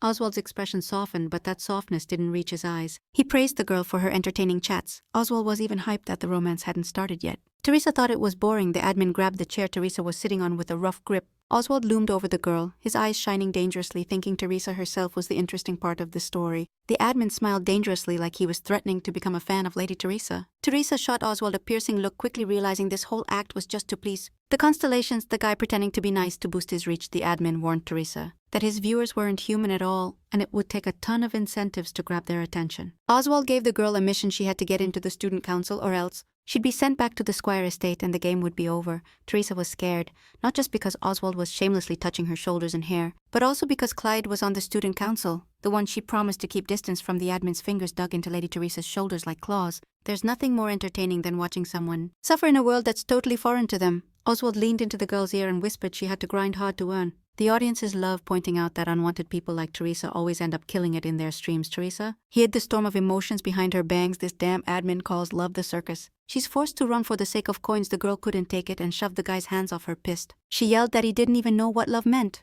Oswald closed his eyes with fake innocence. He'd already thought about how he'd act in this situation. Oswald agreed that more than anything in the world, Teresa wanted love. That's why he set up this stream for her. She should act proud on this stage, unlike her miserable past life. In this world, Teresa's main goal is to be loved, and to love. Oswald looked the girl in the eyes, cold and aggressive. Now Teresa had to receive love. Teresa froze in fear. Her body felt like stone from the terror. The girl smiled bitterly because she'd finally lost faith in Oswald. This whole thing puts her parents' and lovers' love on the same level as the pathetic coins she gets from the audience when the clock hit 2 a.m. Teresa realized it was ridiculous to ask an admin about love when he's totally incapable of feeling anything. The guy checked his watch and came to a conclusion, unfortunately for the admin and luckily for Teresa. It was time to wrap up the interview. The admin pressed his forehead against the girl's, hoping to get some words from her. Teresa just pushed him away dramatically and nervously. This move even shocked the local god. He looked at Teresa, disappointed and pissed off because kissing her on the cheek to say goodbye wasn't normal in Teresa's world. The girl just stayed silent, trying not to meet the gaze of this demon in human form. Oswald grabbed Teresa's chin roughly and turned the scared girl to face him, demanding she never dare dodge or contradict him again. With a wicked gleam in his eyes, he warned Teresa he had zero plans to change his ways for her. The admin softened ridiculously and wiped a tear from Teresa's cheek, still left a kiss on the salty, tear-stained cheek of the trembling girl at the last second. The admin wished the girl good luck and sent her back to the god's game world.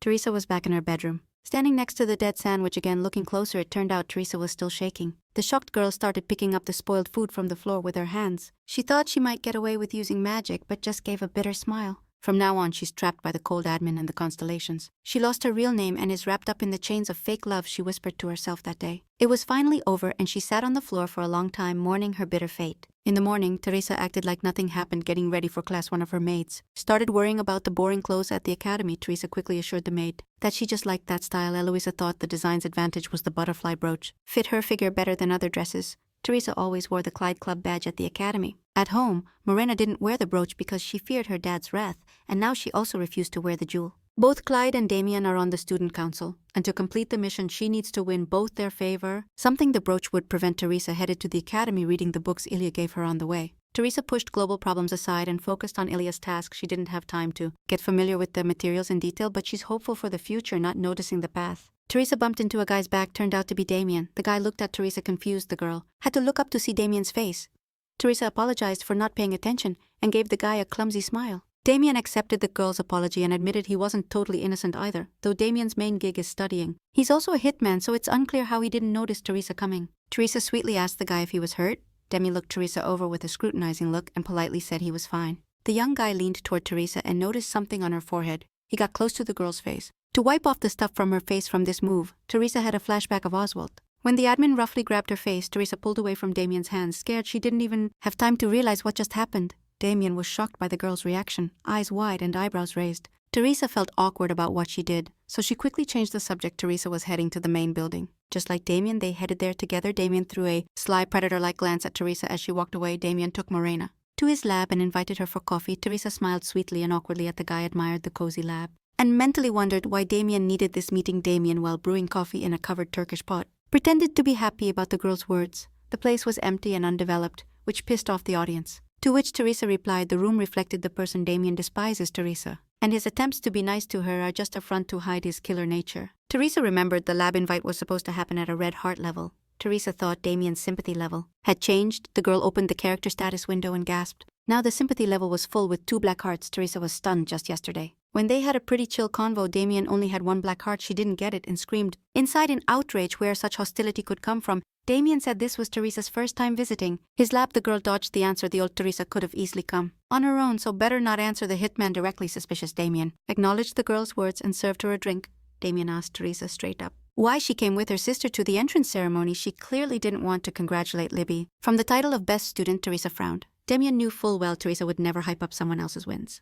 The guy's words meant he wanted to know what Teresa thought about Libby and how she planned to use the blonde. Teresa said she just wanted to give props to her sister for being named best student, and just cause she hadn't seen proof didn't mean it was fake. Damien slid his chair back with a nasty creak and sat down. Despite Teresa's warm words, Damien noticed Libby was pissed when she walked in. Teresa told Damien she was scared she'd get kicked out of the academy and that's why she was so upset. The grading system's savage. If your grades tank, you're out. If you don't beat the demon before semester's end, you're getting expelled again. Teresa reminded Damien of his bad grades, which made the dude laugh awkwardly. Damien agreed it was time Teresa got serious about her scores in her 4th year. Damien noticed Teresa was using magic on her coffee. She summoned ice to chill her drink. Now the coffee's at the perfect temp according to her. Damien was shook seeing Teresa drink cold coffee. He had no clue people actually did that. Teresa kindly informed him cold coffee tastes better than hot. Damien thought cold brew was just some high society trend, but Teresa quickly said it was just her personal vibe. The guy warned the brunette that was kinda rude. Teresa realized Damien knew high society talk way too well. Turns out he just roasted and humiliated her hardcore in fancy talk. The constellations noticed Damien was totally breaking etiquette rules, but for a pleb he was pretty fluent in high society lingo. Damien chuckled low-key. Yeah, cold coffee ain't trendy, but Teresa still drinks it. Teresa added more ice, shocking Damien again. The crowd loved Damien's reaction and started tossing coins back to Teresa. At first Teresa was shook by the 2 black hearts, but honestly this ain't a fatal ending yet. What matters most to Teresa right now is bouncing from the lab in Damien's company. There's a big chance Mimosa's gonna crash her idol's alma mater. If the pink-haired girl catches Teresa chilling alone with Damien sipping coffee, the game's difficulty's gonna skyrocket. Teresa got up and thanked Damien for the coffee. The guy asked if she was really dipping already. Teresa said she had to finish reading before Professor Ilia's class started. Damien stood up after her, saying he was about to get a lecture too. Suddenly, Mimosa's voice came from behind the door, scaring the brunette bad. Teresa turned toward the door. By her math, Mimosa should have shown up later. Like in a horror flick, Mimosa slowly knocked and sweetly called Damien's name. Teresa started pacing, nervously hunting for a place to hide. She spotted a huge closet and headed there. The brunette grabbed Damien's hand and yanked him toward the closet. The guy was confused by her move. Teresa nervously whispered they needed to hide ASAP. Slowly opening the door, Mimosa stepped in and looked around. Walking between the bookshelves, Mimosa was surprised and confused. Damien wasn't there, even though she definitely heard his voice. She'd brought lunch to him while Teresa watched Mimosa through a crack in the tight closet with Damien. Only now did Teresa realize Damien didn't need to hide, he owned the place. She totally panicked. Mimosa noticed 2 coffee cups on the table and suspiciously moved toward them. Teresa was shocked, but no one even thought to hide the evidence. Looking for a place to hide, Teresa spotted a huge closet and headed straight for it, the dark-haired girl. She grabbed Damien's hand and pulled him toward the closet. The guy was totally thrown off by Teresa's moves. Nervously, she whispered to him that they needed to hide ASAP. Slowly opening the door, Mimosa stepped into the room and looked around. Walking between the bookshelves, Mimosa was surprised and confused. She thought Damien wasn't there, even though she definitely heard his voice. She brought lunch to the guy while Teresa watched Mimosa through a crack in the narrow closet with Damien. Only now did the dark-haired girl realize Damien didn't need to hide, he owned the place. She totally freaked out. Mimosa noticed 2 coffee cups on the table and suspiciously moved closer. Teresa was shook. But no one even thought to remove the evidence. Teresa gripped Damien's shirt if Mimosa caught them now. The pink-haired girl wouldn't stop at anything in this fan club war. She'd even hire a hitman.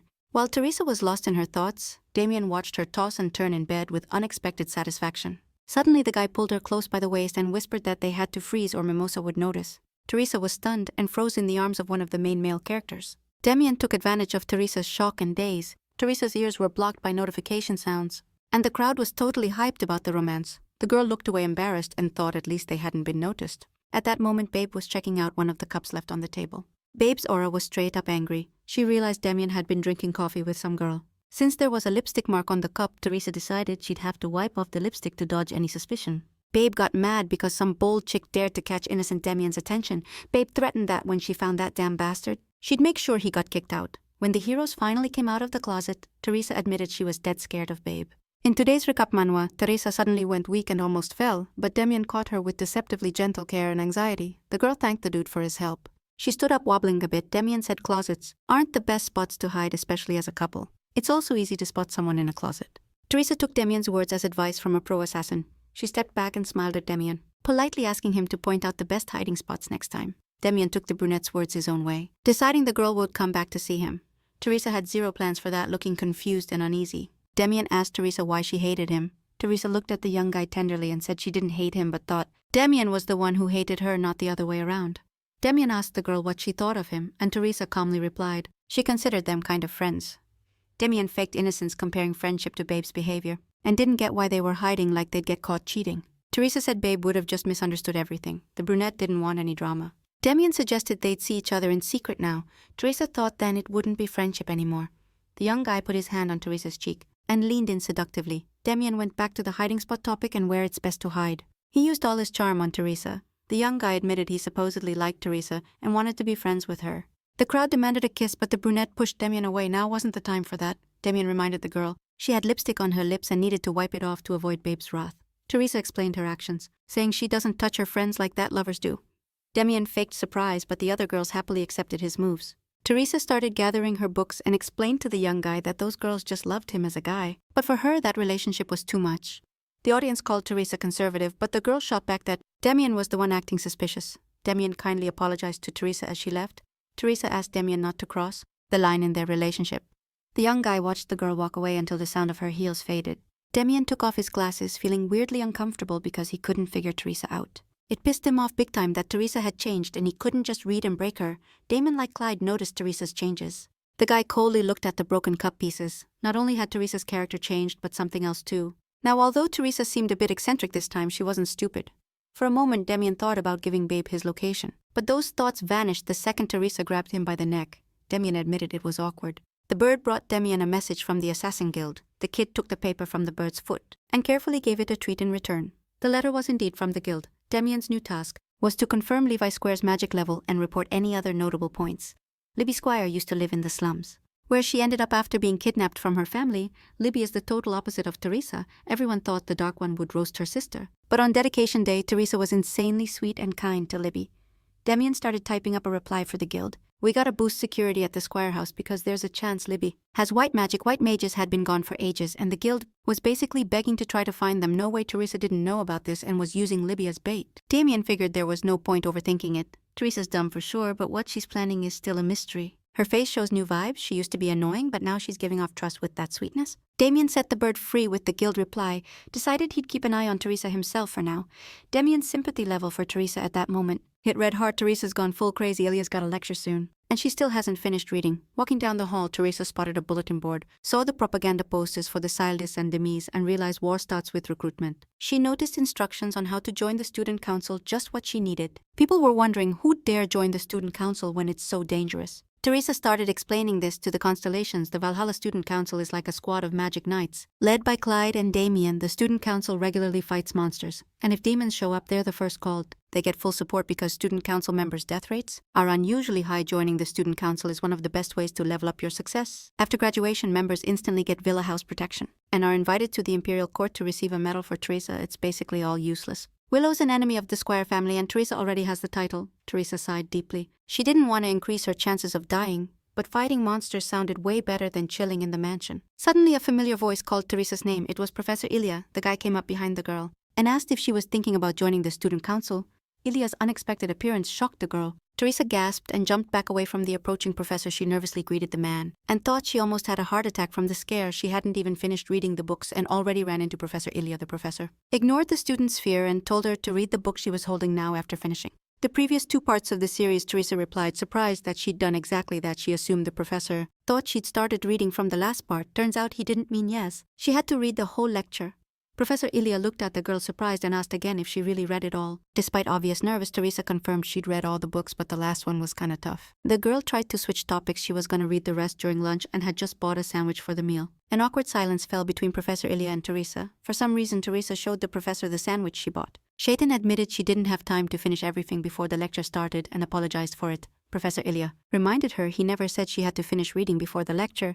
Teresa was shocked by the professor's words and looked at him confused. Seeing the girl's tired look, Professor Ilya worried if she'd slept that night. Teresa was surprised. She didn't think she looked that tired. The dark one said she'd slept well that night and was fine. The professor's piercing green eyes glowed suspiciously at Old Lady Squire. The man invited the girl to the library. Teresa was surprised by his hospitality and worried she didn't get what Professor Ilya was up to. The man nodded meaningfully toward a comfy-looking sofa, and Teresa realized she wanted her to sit down.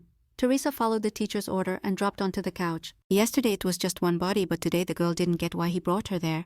Teresa caught out of the corner of her eye that the teacher's face had changed. She turned fully toward him and started studying his expression closely. She noticed that at that moment the teacher was now smiling on the cold man's face, and it really showed. A soft smile. Teresa was worried because something was off with his face. Professor Ilya just couldn't be smiling like that. The girl asked him straight up why he called her there. The teacher promised to come back before class when leaving the office. Until then, he asked Teresa to stay inside. Teresa was shocked that the teacher actually left her there alone at that moment. The Constellation happily commented on the girl's conclusion. The Constellation was hyped that the heroine caught the attention of a handsome, young and brilliant teacher, but Teresa thought that would only happen if Ilya went crazy. The Constellation got curious about what Teresa thought. The girl replied that Ilya's office was a place you could only get into. After leveling up your sympathy, Teresa started eating and wondered why Professor Ilya suddenly started treating her better. The Constellation suggested it was because she diligently did her homework. Teresa said it could be possible since Ilya was a teacher. After all, Teresa grabbed one of the books and thought a little sympathy from the big demon wouldn't hurt. The girl decided to finish the last part of the book first, then start tackling the more urgent problems. While Teresa was quietly reading a book, Clyde walked into the office. Turns out Teresa had already fallen asleep when Clyde showed up in the office.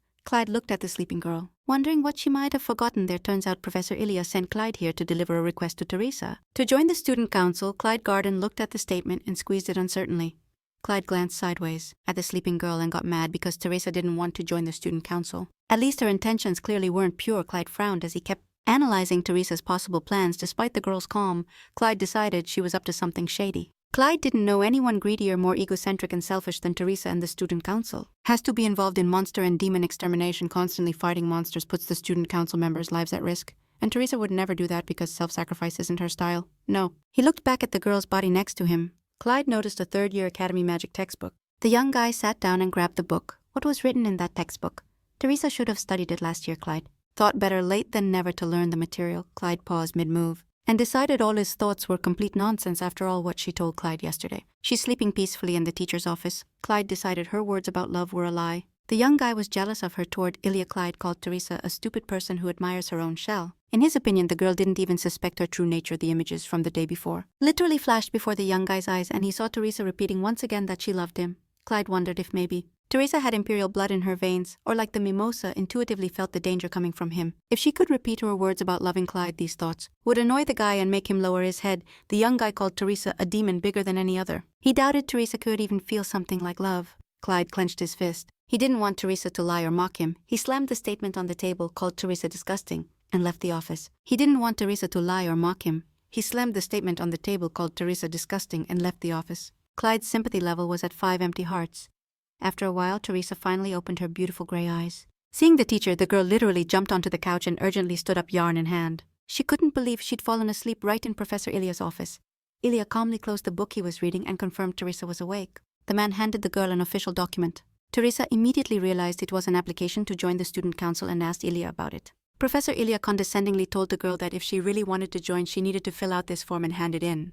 Teresa quickly thanked the professor, insanely surprised by his generosity. The professor stood up and said class was about to start and it was time to head to the classroom. The professor briskly walked toward the right office. Teresa ran after him, her heels clicking. She could barely keep up with the fast-walking professor, not getting why Ilya moved so quick. Teresa compared herself to a puppy being walked by its owner who was deliberately heading somewhere. There were barely any people in the audience. Elemental magic. The professor's specialty wasn't a very popular major. Mages split into combat and non-combat types. Successful combat mages could become national heroes and superstars, so obviously the combat magic path was super popular. A non-combat path like Ilya's was also complex but pretty uninteresting to most. Teresa got lost in her thoughts again, thinking the difficulty was directly proportional to the obvious advantage of elemental magic. Those who mastered elemental magic at a high level could use any type of mana and cast complex spells at high speed. Clyde entered the office again. The young man tapped the doorframe and apologized to the professor for being late. Teresa, sitting with her back to the door, immediately recognized the voice. The girl remembered Teresa had only picked that course because Clyde was in it too. The young man from the Bilu family decisively approached Teresa. The guy made space beside her and sat at the desk. Teresa looked at Clyde, surprised she didn't get why he was sitting next to her. She was gonna avoid Clyde as much as possible, but apparently that was out of her control, which pissed her off big time. In today's recap manhwa, Teresa noticed Clyde was sitting there all sad and didn't even dare look her way. Teresa assumed the sympathy level had shifted. She opened the character status window and was totally shook by what she saw. Turns out Clyde's sympathy scale for Teresa was filled with black hearts on 3 levels. The girl was baffled until recently. Clyde had been indifferent to her, but now he straight up hated her. The guy shot her an angry glare, with narrowed eyes. Teresa couldn't handle Clyde's stare and quickly went back to her notebook. The girl was in deep trouble. 3 black hearts weren't fatal, but they seriously upped the chances of a fatal ending if Clyde kept hating her. Teresa wouldn't be able to join the student council, and therefore couldn't complete the mission. Teresa could only join the student council and finish the mission if she reduced the number of black hearts Clyde had. Behind the slightly open door, members of Clyde's fan club Willow were watching. The girls literally screamed at the sight of the young man's beauty. Teresa looked away from the girls, thinking the number of black hearts was rising precisely because of the attention from the Clydians. The girl closed her eyes thoughtfully, and sadly lowering her head, she seriously considered disbanding the club. To reduce the number of black hearts, Teresa dismissed the idea because if there were no Clydians, then there wouldn't be Demise either. Otherwise, the number of Demian and Clyde's hearts would only increase. This would result in a bad ending and raise the chances of Devon showing up. Teresa got nervous and decided to focus on the lecture to distract herself. Teresa stared at Professor Ilya, who was taking notes on the lecture. The professor focused on the material and ignored everything else. The man started his lecture, turned to the board and grabbed the chalk. Teresa thought the professor Ilya smiled at her from the corner of his mouth, which actually happened as he wrote the lecture. Teresa felt a little relieved that at least someone in this world sympathized with her. After class, Teresa was so wiped out she literally couldn't move. Professor Ilya was always ruthless. And this lesson was torture for her too. The girl was pissed because the professor didn't get that the students just couldn't keep up. Teresa decided it was best to avoid Clyde for now until they could figure out how to level up their affection. When Teresa left the classroom, she decided to treat Clyde like he was invisible. Several girls called out to her. They happily surrounded Teresa and straight up called Professor Ilya's lecture torture. While chatting with the girls, Teresa realized they weren't even paying attention to the lecture. A calm, husky voice called Teresa. The girl turned at the slightly creepy voice of her classmate and was stunned. The tired, spooky girl was shocked that Teresa showed up today without Clyde. It was Lady Romeo, and Teresa noticed her right away. Romeo had made a contract with a demon, and originally played a minor villain role. She wasn't really important to the game's plot. But right now she was like a ticking time bomb for Teresa. One simple condition would summon the demon. Romeo admitted she wanted to see Teresa and Clyde together. The dark-haired girl looked down. She couldn't fulfill Lady Romeo's wish. The demon contract's condition was to keep Clyde and Teresa from breaking up.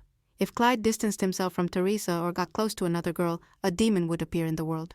The girl smiled sweetly, thinking about Romeo's contract, and said goodbye, mentioning she needed to consult Professor Ilya. Suddenly, Clyde came up behind Teresa and demanded she get down. Clyde's girls immediately lost all interest in Teresa and turned their attention to him. The girls literally pushed Lady Squire out of the way and surrounded the annoyed Clyde. Teresa felt embarrassed to be the leader of that pack of lovesick fools. It was only for Teresa's benefit that they pushed her away from Clyde. She left, saying she needed to see Professor Ilya. Clyde didn't take his eyes off her until she completely disappeared around the corner. He paid zero attention to the girls surrounding him. Someone commented that Clyde would soon be at Teresa's feet, but Demian was better. Teresa called that idea nonsense. The commentators actively debated Teresa and Clyde's relationship, but the girl herself refused to comment on the star's thoughts. Teresa went down to the library on the first floor because it was the only place neither Clyde nor most students went. Teresa was snapped out of her thoughts by a familiar angry voice. It was Mimosa yelling and blaming Libby for all sins. The pink-haired girl accused Libby of having coffee with Demian, while Libby herself denied everything again. Mimosa knew Libby was lying because the cup was stained pink from a limited edition lipstick that was exactly the color Libby's lips had now. Mimosa literally shouted, right in the blonde's face, who looked at Demian's dumb fan with irritation. Mimosa's sweet face twisted into an ugly scowl of hate as she accused Libby of stealing Demian. Libby clarified that the limited edition meant only one was released, to which Mimosa exclaimed there were 10 of those lipsticks. Teresa thought she'd have to ditch all her makeup, and Libby just happened to pick that exact lipstick color, so she fell under Mimosa's suspicion. Teresa stepped up and yelled that it was their fault for accusing Libby. The dark-haired girl crossed her arms and tilted her head, saying she had that lipstick too. Libby happily looked at her sister, and Mimosa glared at Teresa with irritation. Mimosa thought Teresa came to cover for her sister. The pink-haired girl fixed her bangs and pretended to understand everything, accusing Teresa of deliberately sending Libby to Demian to get them closer. The original Teresa wouldn't have had the brains to pull something like that, so she decided to just ignore Mimosa and try to get Libby out of there. The original wouldn't have had the brains to pull something like that, so she decided to just ignore Mimosa and try to get Libby out of there. Unexpectedly, Teresa got a mission. The girl had to make Mimosa apologize to Libby. The dark-haired girl was pissed that the constellations turned everything into a mission. Teresa didn't want to fight Mimosa. But she couldn't do anything. She called out the pink-haired girl. Teresa attacked Mimosa because she liked accusing innocent people. The students were surrounded by other academy students who decided to watch another scuffle go down. Between the clubs, Teresa decided to end it all here before the rest of the Cladists came to defend their president, and if the Demise showed up too, then war was unavoidable. Teresa threw her principles aside and challenged Mimosa, demanding an oath of honor that it was Libby who was with Demian. Mimosa confidently replied she'd bet everything that Libby had been having coffee with Demian. Teresa bet that if it wasn't Libby, Mimosa would write a written apology on the bulletin board. Mimosa started to resist. She didn't need a fight. Teresa stepped closer and said threateningly that if she wasn't sure of her words, she better not dare accuse Libby. Teresa loomed threateningly over Mimosa and demanded she apologize immediately to Libby. Mimosa was absolutely sure Libby was guilty, so she accepted the bet. Teresa chuckled, happy her plan worked. Teresa smiled and admitted that the one who came to see Demian today was her Teresa Escudero. Mimosa didn't believe the brunette and unleashed her anger on her, verbally attacking Teresa because she didn't buy it. Since theoretically it made no sense that Teresa would be with Demian, Teresa crossed her arms over her chest and asked Mimosa what time she found the lipstick jar. Mimosa clearly answered it was 8:30, the time she had just arrived at the academy. To the same question Libby answered she arrived around 10 a.m. Teresa, as the game's author, knew this well. The crowd started buzzing. If Libby was in the office, then the times didn't add up. On the other hand, you could say whatever you wanted. Someone suggested checking the students' arrival records. Teresa immediately agreed, finally pushing Mimosa against the wall. For Mimosa, this argument was over. The pink-haired girl made an annoyed face. Mimosa admitted her mistake and apologized to Libby. Today she'd write an apology on the bulletin board. Mimosa turned to Teresa, lowering her voice. The terrified girl asked the brunette why she needed to be in the lab with Demian. Teresa guessed Mimosa would ask about this, so she answered that Demian had managed to become the student council president of Valhalla, so as a member of the Squire Scholarship Board, she had the right to meet with him alone. Mimosa looked at Teresa suspiciously. She didn't understand why the brunette was dating Demian. It always annoyed her. Teresa reasoned that as soon as she said the next words, a special event would start. Teresa, elegantly twirling a strand of hair, replied that she had chosen Demian as her companion mage in the original Gods game. This event starts when Demian has 2 red sympathy hearts from the beginning. Demian was an outstanding student who deserved a scholarship. If Teresa hadn't stepped in, he would have long ago become a knight of the Squire family. Mimosa pursed her lips, annoyed. Even if he belonged to the imperial family, he still had no right to interfere in the choice of a personal knight. Teresa greeted her sister and gestured for her to follow, and the Squire sisters left the library. At night, someone knocked on Teresa's door. The girl didn't understand. Who could come to her room so late? When she opened the door, an unexpected guest appeared. It was Demian. Teresa reminded him that visiting a girl's room at that hour was against school rules. Demian replied he already knew, and that's why he came here undetected. Teresa thought it would be hard to catch a professional assassin like Demian. The young man said he had heard about what happened today, Teresa choosing him as her personal knight. Teresa confirmed Demian's words, admitted it was a bit late, but if he didn't mind, she'd like to sign a contract for plebeians like Demian. Becoming a knight of a noble family grants semi-new status and the privileges that come with it. And the girl looked at the young man coldly but with hope. Demian looked at Teresa, waiting for an answer, and said he agreed to the contract. Teresa ignored the wedding comment and told Demian she'd tell the family about their contract. Suddenly, there was a sound of something hitting the floor as Demian dropped to his knees in front of Teresa. The young man took her whole hand and kissed it with grace. Like any respectable gentleman would, Teresa was left stunned by the young man's behavior. She blurted out that they hadn't even had an official date yet, and that it made her a little embarrassed. Demian looked deeply into Teresa's eyes. And like he was flirting, he said a gentleman had to do that. Despite the smooth vibe, Demian stayed cold toward Teresa.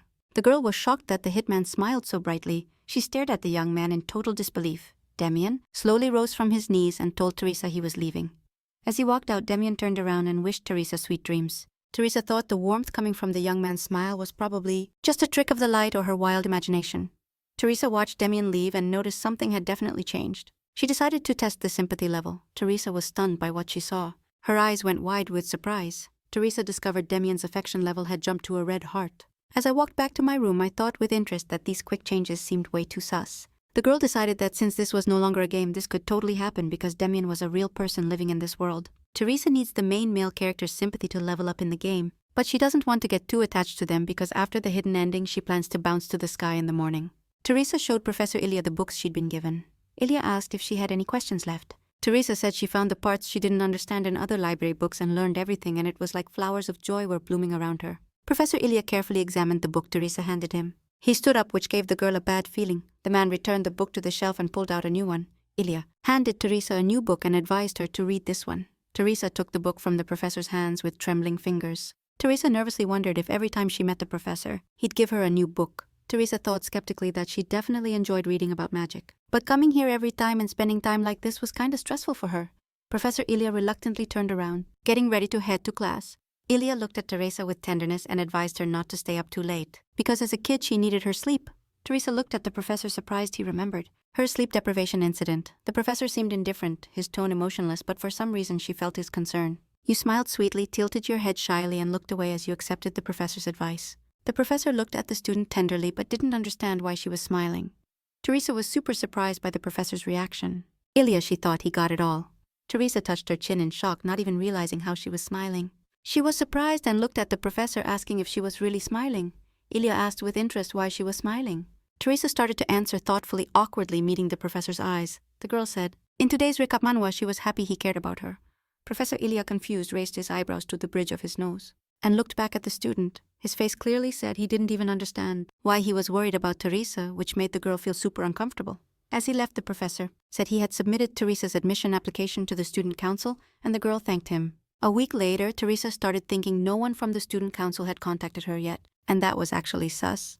Teresa furrowed her brows thoughtfully. The response should have come almost immediately. If someone was really against her admission, the girl headed straight to the student council office. It looked like she'd have to go and sort everything out personally.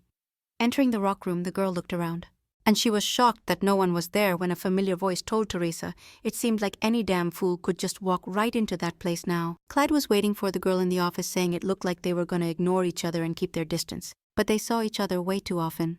Teresa started to calm down. She had created that mess herself, but the way he talked was straight up killing her. The girl, pretending to stay chill, said she'd applied to join the student council last week but hadn't heard back yet, so she came in person. Clyde spotted Teresa's application on the desk and picked it up, holding it up like it was nothing, and pointed the paper at Teresa, telling her she showed up just in time and that the decision about her joining had already been made. Then he started burning the application. Teresa saw that bastard wanted to trash her app and started thinking how to stop him. Clyde got aggressive, saying as student council president he was the one calling the shots on her joining. Right then, Teresa started casting spells, mana building up in her hand, just like Clyde's. Teresa decided to shout out her statement as magic spread around her. In purple butterflies, Damien was shocked that Teresa's magic clashed with Clyde's mana. Destroying demon magic shouldn't be possible, but if Teresa could finish the rune before Clyde, she'd reclaim her rights. Teresa's amethyst magic rings quickly merged to form a single image. The magic butterflies literally brought the restored statement back to Teresa's hands. Clyde was insanely surprised that the girl could beat his magic. Even Teresa was shocked at what she'd pulled off. Staring in disbelief at the statement in her hands,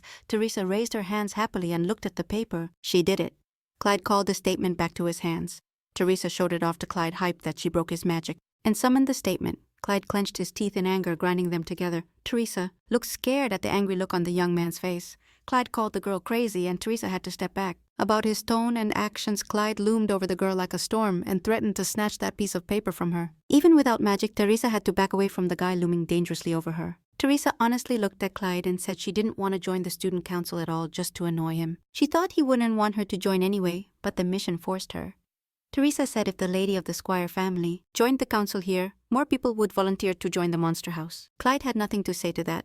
Originally, Libby joined the student council and became a role model for all students, but now the quest was more important to Teresa than the original plot. In the silence of the room, slow clapping echoed, palms hitting each other separately. The academy principal entered the office and called Teresa's speech amazing. Teresa immediately recognized the man and watched with slight surprise as the older man came in. The director of Valhalla and also Clyde's grandfather was shocked that someone managed to take something from his grandson. He was glad to meet Lady Teresa. Teresa bowed deeply to the director and greeted him politely. While Clyde stared straight at Duke Willow, the director approached Teresa and told her magic level was way higher than what was on her student record, as expected from the head of a magic academy. When needed, he can be a ghost. Teresa didn't understand since when he'd been watching her. Thanks to the book, Professor Ilya recommended Teresa's intelligence jump to the next rank in a week. The director said if such a talented girl joined the council here, she'd be a valuable asset, which shocked Clyde a lot. Duke Willow, as director, accepted Lady Teresa's application to join the student council. For completing the mission, Teresa got a rain of coins. The girl looked shocked at the director, and the coins pouring down from the sky. She couldn't believe she finally finished this mission. Clyde was against it. He was totally against Teresa joining the student council. Teresa looked at Clyde, thinking that with such a strong personality he wouldn't easily accept the fact that she was now a member of the student council. Teresa politely placed her hand on her chest and gave a slight bow, promising to do her best not to tarnish the student council's reputation, ignoring the angry Duke Nieto. Bilu respectfully shook Teresa's hand and said he looked forward to her achievements. The academy director advised Clyde and Teresa not to fight because in his opinion they should get along, and with a smile he left. The academy principal exited with a quiet thud and closed the carved door. The young heir of the Willow family, clenched his teeth in barely hidden anger, staring at Teresa, rudely saying that the girl's stupidity never ceased to surprise him. Clyde began to doubt if Teresa was even human. The girl wondered with sad joy who had made her such a rude person, then answered herself that it was her. Clyde told Teresa that just because the director had praised her and smiled at her, she shouldn't think he actually liked her. The commentators started to get mad because Clyde had no right to insult their sweet Teresa. Of course she didn't believe the director liked her. The truth was that the Willow and Squire families were enemies. The director only allowed Teresa to join the student council because he saw benefit in it. Teresa laughed at Clyde and told him that if she had been any dumber, she wouldn't have been able to break his magic. Clyde aggressively asked Teresa her stance, his expression showing he intended to hit her.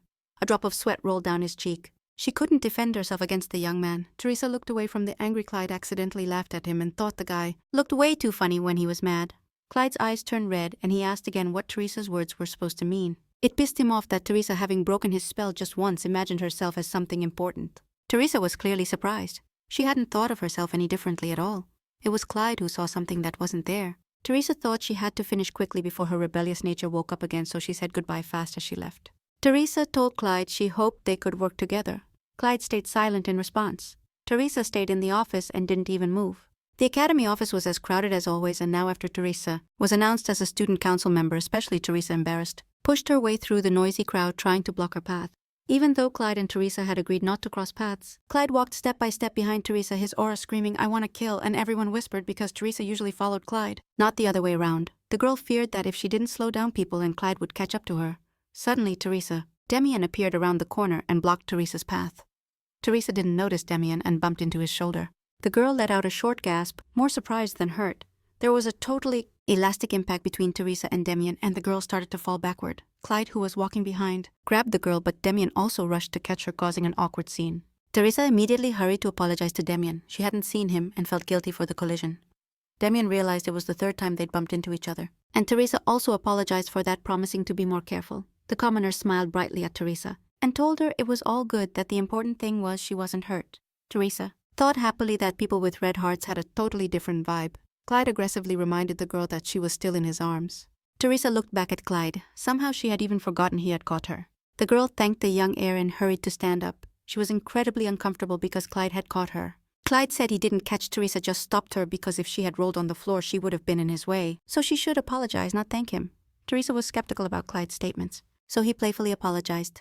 Demian asked Teresa if it was true that she had joined the student council, which was important to him because he was the vice president. Teresa said it was true that the student council gave a lot of perks, and after all, she was already a senior. Clyde still managed to snatch the application from the girl's hands, arguing that even if the principal approved her admission, she still had to submit the application. Demian watched Clyde leave closely, clearly noticing something was off with the young teacher. Willow. Demian quickly praised Teresa, saying it was sick that they could see each other more often thanks to being on the student council, which made Teresa feel embarrassed. She wasn't sure if she should be happy about the fact that she and Demian would spend time together at events that threatened their lives, although she replied that she was also really happy. The chatterbox quickly tried to steer away from the awkward topic, saying the conference would start soon, so she tried to leave as fast as possible, waving goodbye to Demian with a forced smile. As soon as Teresa disappeared from sight, Demian's face changed and a wicked grin spread across his lips. Entering the office, Teresa turned to close the door just in time. Demian muttered something under his breath, still grinning like a predator. Teresa managed to catch what the guy said through the crack of the closing door. Demian had just said that her joining the student council would guarantee some interesting developments. Unfortunately, Teresa didn't get what the dude meant. The teacher announced the start of a conference on transformation magic and invited the students to grab some practical materials. Teresa's mind was elsewhere. She couldn't shake Demian's last words. The girl was absolutely sure he said it would be interesting to watch her. Teresa didn't understand what the professor meant. Ilya announced that today the students would transform a flower into a butterfly, and added that students who succeeded on the first try would get extra points. The girl unfolded the handkerchief on her desk. There were thoughts racing through her mind. A scream was heard behind the girl. The flower exploded in another student's hands. The poor guy called the teacher to fix the problem. Teresa looked thoughtfully at the flower and tried to figure out Demian's reaction. It didn't seem like joy for a friend joining the club. It was more like irritation. Most students failed, so the teacher reminded them they had to clearly visualize the final result. Otherwise, no matter how much mana they put in, the desired outcome wouldn't come. The sound of a soft flutter made the teacher turn toward Teresa and pay attention to the girl. Teresa had no trouble transforming the flower into a blue butterfly that stayed perched on her hand. The girl decided that even though she didn't know how it would all turn out, she had to avoid any hint of a bad ending. Ilya noticed that Teresa seemed stuck somewhere in her thoughts during the conference, but he was glad she managed to transform the flower into a butterfly on the first try. As soon as Professor Ilya approached her, the girl focused on him and started listening carefully to his words. The girl smiled sweetly and replied that just like the professor said when she clearly imagined the image, everything just came together at once. At that moment she thought she didn't even really understand what she'd done. The professor stayed silent at Teresa's words, looking surprised at the butterfly in her hands, and deep in thought said a mage is someone who materializes images. If you don't train your imagination, even great magical power becomes useless. Those are the rules in this world. Whispers ran through the crowd of students, who were also attending the class. They didn't believe Teresa could really do that. She used to be the worst in class. The blue butterfly moved from Teresa's hand to Professor Ilya's palm. Looking at the butterfly with interest, Professor Ilya praised the girl and wished her much success. In potion class, the teacher was hyped about Teresa's rainbow potion, saying the other students only managed to make some mouse-colored stuff during dance class. The teacher, he noticed that Teresa didn't mess up a single move today, and honestly you could call her the queen of the dance floor. Teresa smiled gratefully at all the compliments, saying it was only thanks to the professor's killer instructions that she finally got the hang of the material. The commentators were wondering where you could learn to flatter as well as Teresa did. Teresa didn't get it. She hadn't said anything like that. If she were good at flattery, living like Jane wouldn't have been such a struggle. Teresa made her way back to a quiet spot. The library on the first floor was super convenient because it had a reading room. The girl sighed deeply and sank into her chair. Classes went well today, but despite the good day, she felt like she couldn't catch her breath. She remembered Damien's words, if you want to hide, places like a closet are a terrible choice, because it's easy to spot someone in them. The girl rubbed her sleepy eyes and looked around the library. Searching for a hiding spot, she decided the reading room would be perfect since Damien usually didn't use the first floor library. Teresa wondered if that was really true. Maybe one of the other devs had tweaked something in the settings and she hadn't noticed. If that was the case, everything she knew could be a lie and her interference might change the whole storyline. Teresa jumped up nervously from her chair. No matter where she went, she wouldn't be safe. She started thinking nervously and recalling how characters acted when they only had one red heart, what she had to do to level up her sympathy. Teresa felt dumb. She really thought she could live here like everyone else. She had to do something ASAP. The girl felt totally drained, collapsed to the floor and started mumbling that she wanted out of there. While she was screaming she wanted out right now, a familiar hand with a black glove reached out to her. Oswald closed Teresa's tearful eyes and told her to chill. He calmly asked Teresa to breathe slower, letting her know time had already stopped. Teresa started to realize on the edge of her consciousness who had come to see her, but she didn't have the strength to fully grasp it.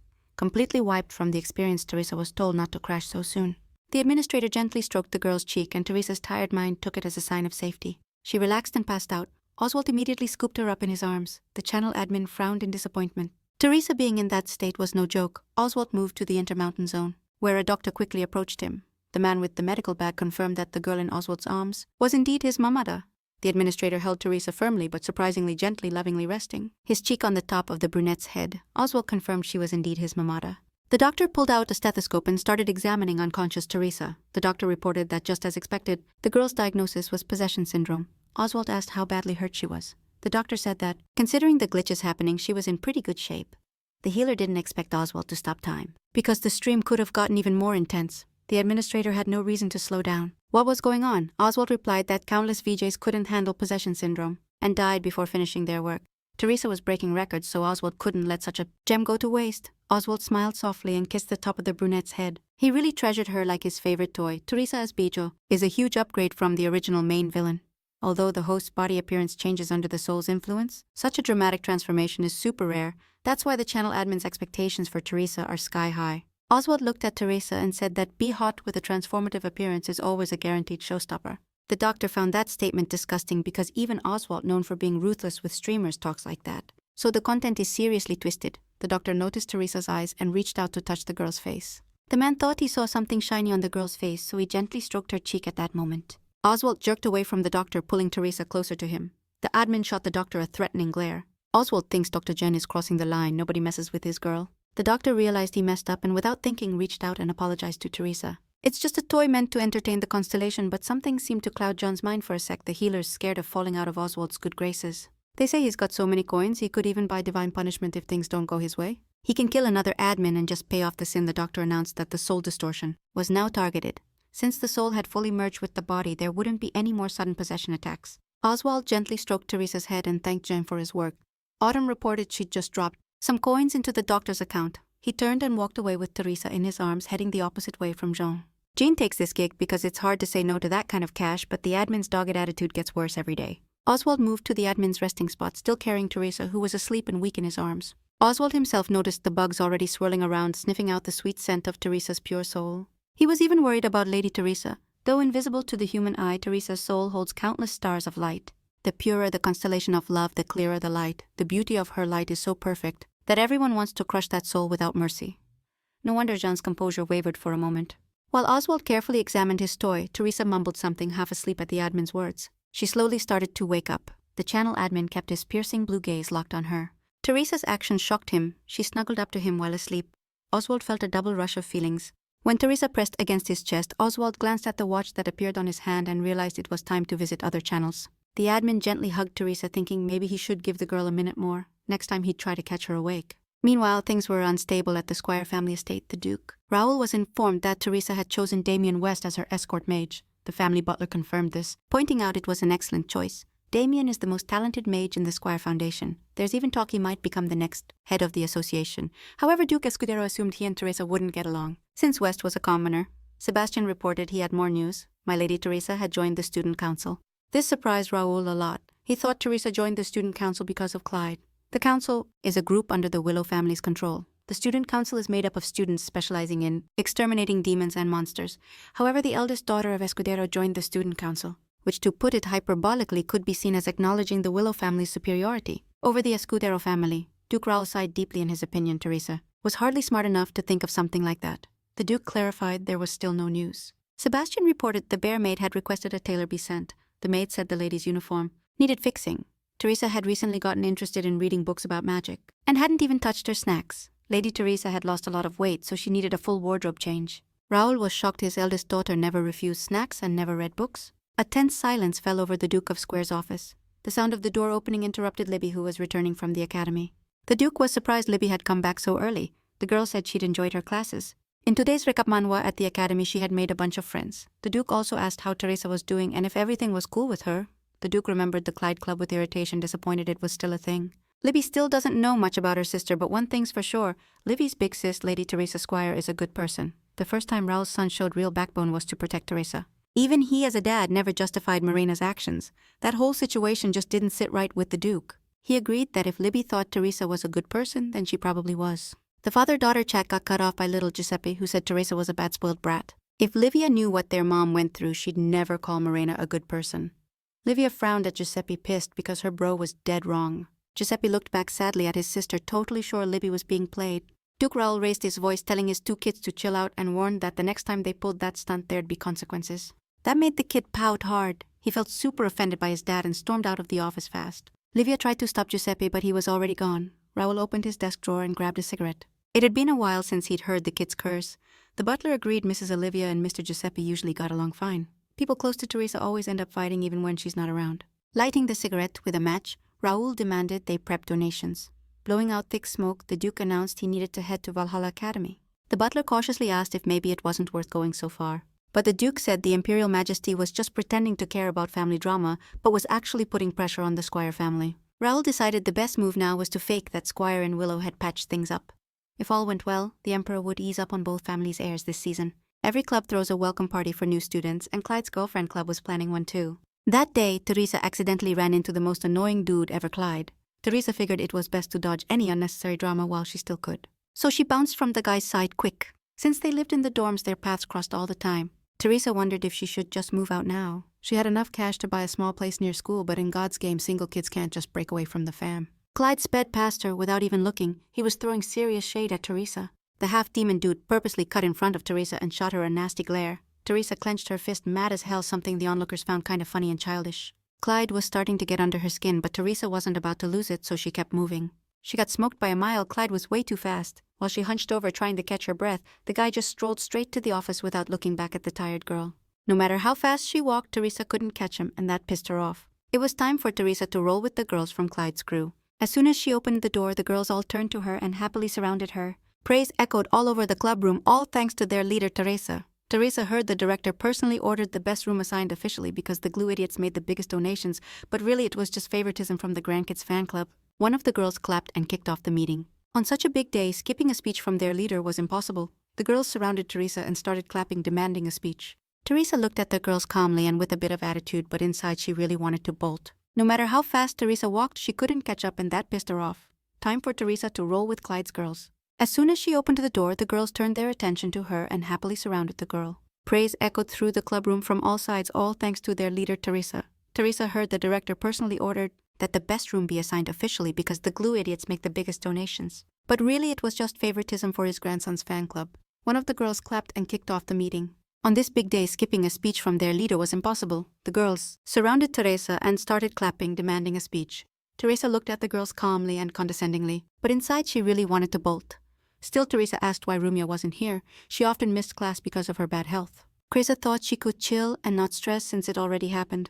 It was worth announcing the club's activities. She started her speech by congratulating the girls for joining the club and urged them to be better examples for others. Ladies, these girls are wild like the end of the world. Rivalry promotes growth after all. So to flex the Clyde crew's dominance over the Demis, Teresa suggested wiping out all the drama at school. From now on, Clyde club members will act like classy ladies from good families. And they won't be chasing after Clyde unless it's absolutely necessary. The girls were shook by this news. They couldn't even imagine what it'd be like to stop chasing after Claw and Dom.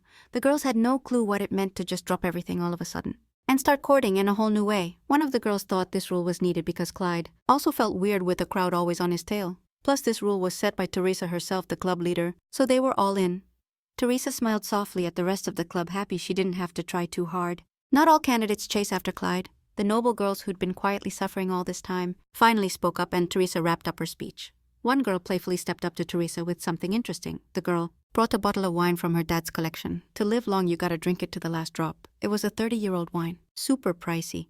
Turns out a lot of the girls brought booze, and Teresa even wondered if this was a Clyde club or an AA meeting. The girls decided Teresa should drink first since she was the Empire's top booze expert. The girl said she didn't drink. Everyone laughed and handed Teresa a glass of red wine. Teresa, who wasn't much of a drinker in her past life, didn't think alcohol could taste this good. Teresa took a sip. The wine was sweet and smooth. The girls were hyped that Teresa liked the wine and kept pouring more. They decided tonight was gonna be a blast. Late into the night, Teresa was wasted, sprawled out on the club lounge sofa. A family came to pick up one of the girls. The blonde got scolded for drinking too much without knowing her limits. This girl knew how to cause her dad more trouble than anyone else, but her brother gently took her away. Drunk Teresa watched them leave. One of the girls noticed Teresa had sobered up a bit and offered to take her to the dorm. Teresa sadly thought she'd had too much and no one would come for her. She said she was fine and could get back alone. The girls were worried because Teresa was way too drunk. The brunette let the other girls go and headed to the safe house, but got stopped by a familiar figure. She almost ran into her own dad, who nobody expected to see there. Teresa, as much as her drunk brain allowed, was shocked to see her dad. She looked at him with a dazed stare and asked if it was a hallucination, which pissed off Duke Raoul big time. Teresa and her dad stared at each other for a moment, neither moving or speaking. The Duke realized Teresa was drunk and firmly demanded she follow him. Teresa, a few steps behind, followed her dad through the academy's night garden. Teresa wondered why Raoul had come to the academy. Libby had been home for a while and Giuseppe hadn't shown up yet. Round never made it to Valhalla, which didn't sit well with his kind. That's how this character is described. Teresa thought it was her fault as a time traveler, but hey, it's nice when someone comes for you. Teresa smiled happily and started laughing. Hearing her daughter's laugh, Raoul turned and looked at her with a humble gaze. The Duke of Squire approached his daughter. He didn't get what was so funny. Teresa turned to him, looking down a little embarrassed. She clarified that he was her dad now. Raoul couldn't believe that for the first time in 2 lives he'd found a father. Now it's an accident, and Teresa, even if called illegitimate, is still Raoul's biological daughter. The girl grabbed her dad's big hand and squeezed it with her small tender hand. She asked him to come home with her, holding his hand. The girl grabbed her dad's big hand and squeezed it with her small tender hand. She asked him to come holding his hand, which totally surprised the Duke. Teresa smiled at her dad and admitted she really wanted to go home. At least once holding her dad's hand, Raoul was stunned by that statement and was left speechless. The man pulled his daughter's hand away, turned his back, and Teresa's face showed pure moral pain. The girl thought it was really hard to hold her daughter's hand. She wished she'd been hugged at least once. That her wish would come true at least once, even though the girl Raoul said at that pace it would take forever to get to the... The Duke dropped down on one knee, still standing with his back to Teresa. The man stretched out his hands behind him and invited Teresa to climb onto his back. Teresa was surprised and happy that her dad still craved her closeness. Teresa was filled with joy and happiness. She laughed even harder. The brunette literally glowed with happiness as she hugged her dad's neck and climbed onto his back. She asked how he knew her deepest wish was for him to carry her on his back. The Duke said he just decided to speed up the move. Teresa worried her dad might struggle, but he dismissed her fears. Teresa hugged her dad tightly around the neck and gently pressed the top of her head against his cheek. While thinking that Teresa had inherited the Duke's strength, she said out loud that Teresa was very much like her dad, which caught Raoul off guard. The Duke called that nonsense, saying he was totally different in his youth from his daughter. Teresa weakly protested that they were basically the same. Teresa noticed Raoul's voice had softened a lot compared to before. The girl closed her eyes and looked back at her dad, admitting she always envied other kids. whose parents came to pick them up, but that never happened for her until today. Raul came for her, and finally her parents came for her. Teresa admitted today she felt a little less pathetic. Her older daughter's words touched Raul's soul. The Duke smiled softly hearing his daughter's revelations. Teresa had changed a lot lately, and apparently for the better. After all, Teresa fell asleep, sitting on her dad's warm back, and Raul finished the rest of the way until he reached the peaceful sound of his daughter's snores. In the morning, Teresa woke up to notification sounds. Her channel had broken records again, and had leveled up. The girl grabbed her head, definitely had a hangover. Even a drinker like Teresa couldn't handle booze without a snack. Her head was spinning. Those damn constellations flooded her with donations and notifications. Yesterday it felt like she'd only been drinking, so she didn't get where all these reactions were coming from. Teresa realized she wasn't getting 1000 but 10,000 coins. She saw her channel had broken the speed record again, and that the channel level had also gone up. If this keeps up, looks like she could really hit 1 billion coins. The girl opened the stream settings to check the coins collected. She ranked up and entered the top 100. This is a really sick event. She was curious about 99th place. How high is that? One of the commentators said the gold rank sometimes hit the top, but right after getting it, it was the first time. The constellation reported that almost all the gold channels Oswald followed were at the top. The girl didn't fully get what was happening, but she felt annoyed that once again it proved how good Oswald was. Someone knocked on the door, and one of Teresa's maids brought her a light breakfast. The last thing Teresa remembered was when she drank her 10th bottle of hard liquor. She asked the maid how she managed to get back to the estate. The maid said the Duke. Raoul had carried her in his arms. Teresa was shocked by this info. The brown-haired woman asked if that was really true. The maid said yes, but they didn't even know how far he'd walked. The maid said she had come to the school to make a big donation and handed Raoul's note to Teresa. The note said Damien West was going to be named Teresa's personal security mage. He certainly had outstanding talent, but since he was lowborn, to avoid prejudice, they decided to skip an official ceremony for now. A new practice garden named after Squire would be built in the library, and next month a famous restaurant and cafe would open on the academy grounds. The store profits would go to the student ranks at the Squire front and the village. Teresa read the note shocked. It said she would lead the distribution committee. Duke Raoul handed her the control. After seeing her totally wasted yesterday, he still made that call. Raoul also shared his worries in the note. Because the girl had lost a lot of weight, he asked her not to skip meals and to drink only in moderation. Last night the dad finally got what his daughter was feeling and realized her bad behavior was on him. The note was signed Dad, which hit Teresa right in the feels. Honestly, that kind of moralizing was kinda nice. Still, Teresa felt her heart fill with a light, warm affection from inside. For the first time in 2 lives, the girl felt her parents' love. She always dreamed her dad would pay attention.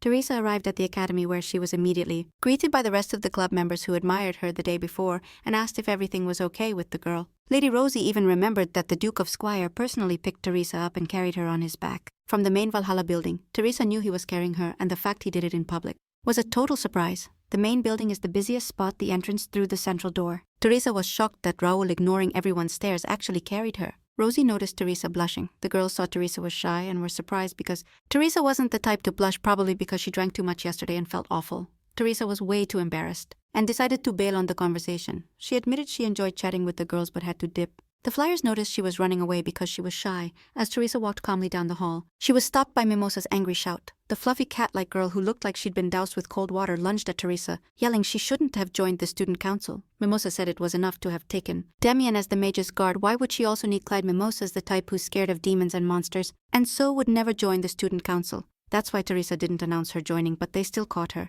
Teresa decided it was worth running to the first-floor library away from the other students. The girl spotted the saving figure and headed toward her. Mimosa demanded the girl leave immediately. The student council was pissed because Teresa left even though they hadn't finished talking. The girl clicked her heels as she approached the man who appeared on the horizon.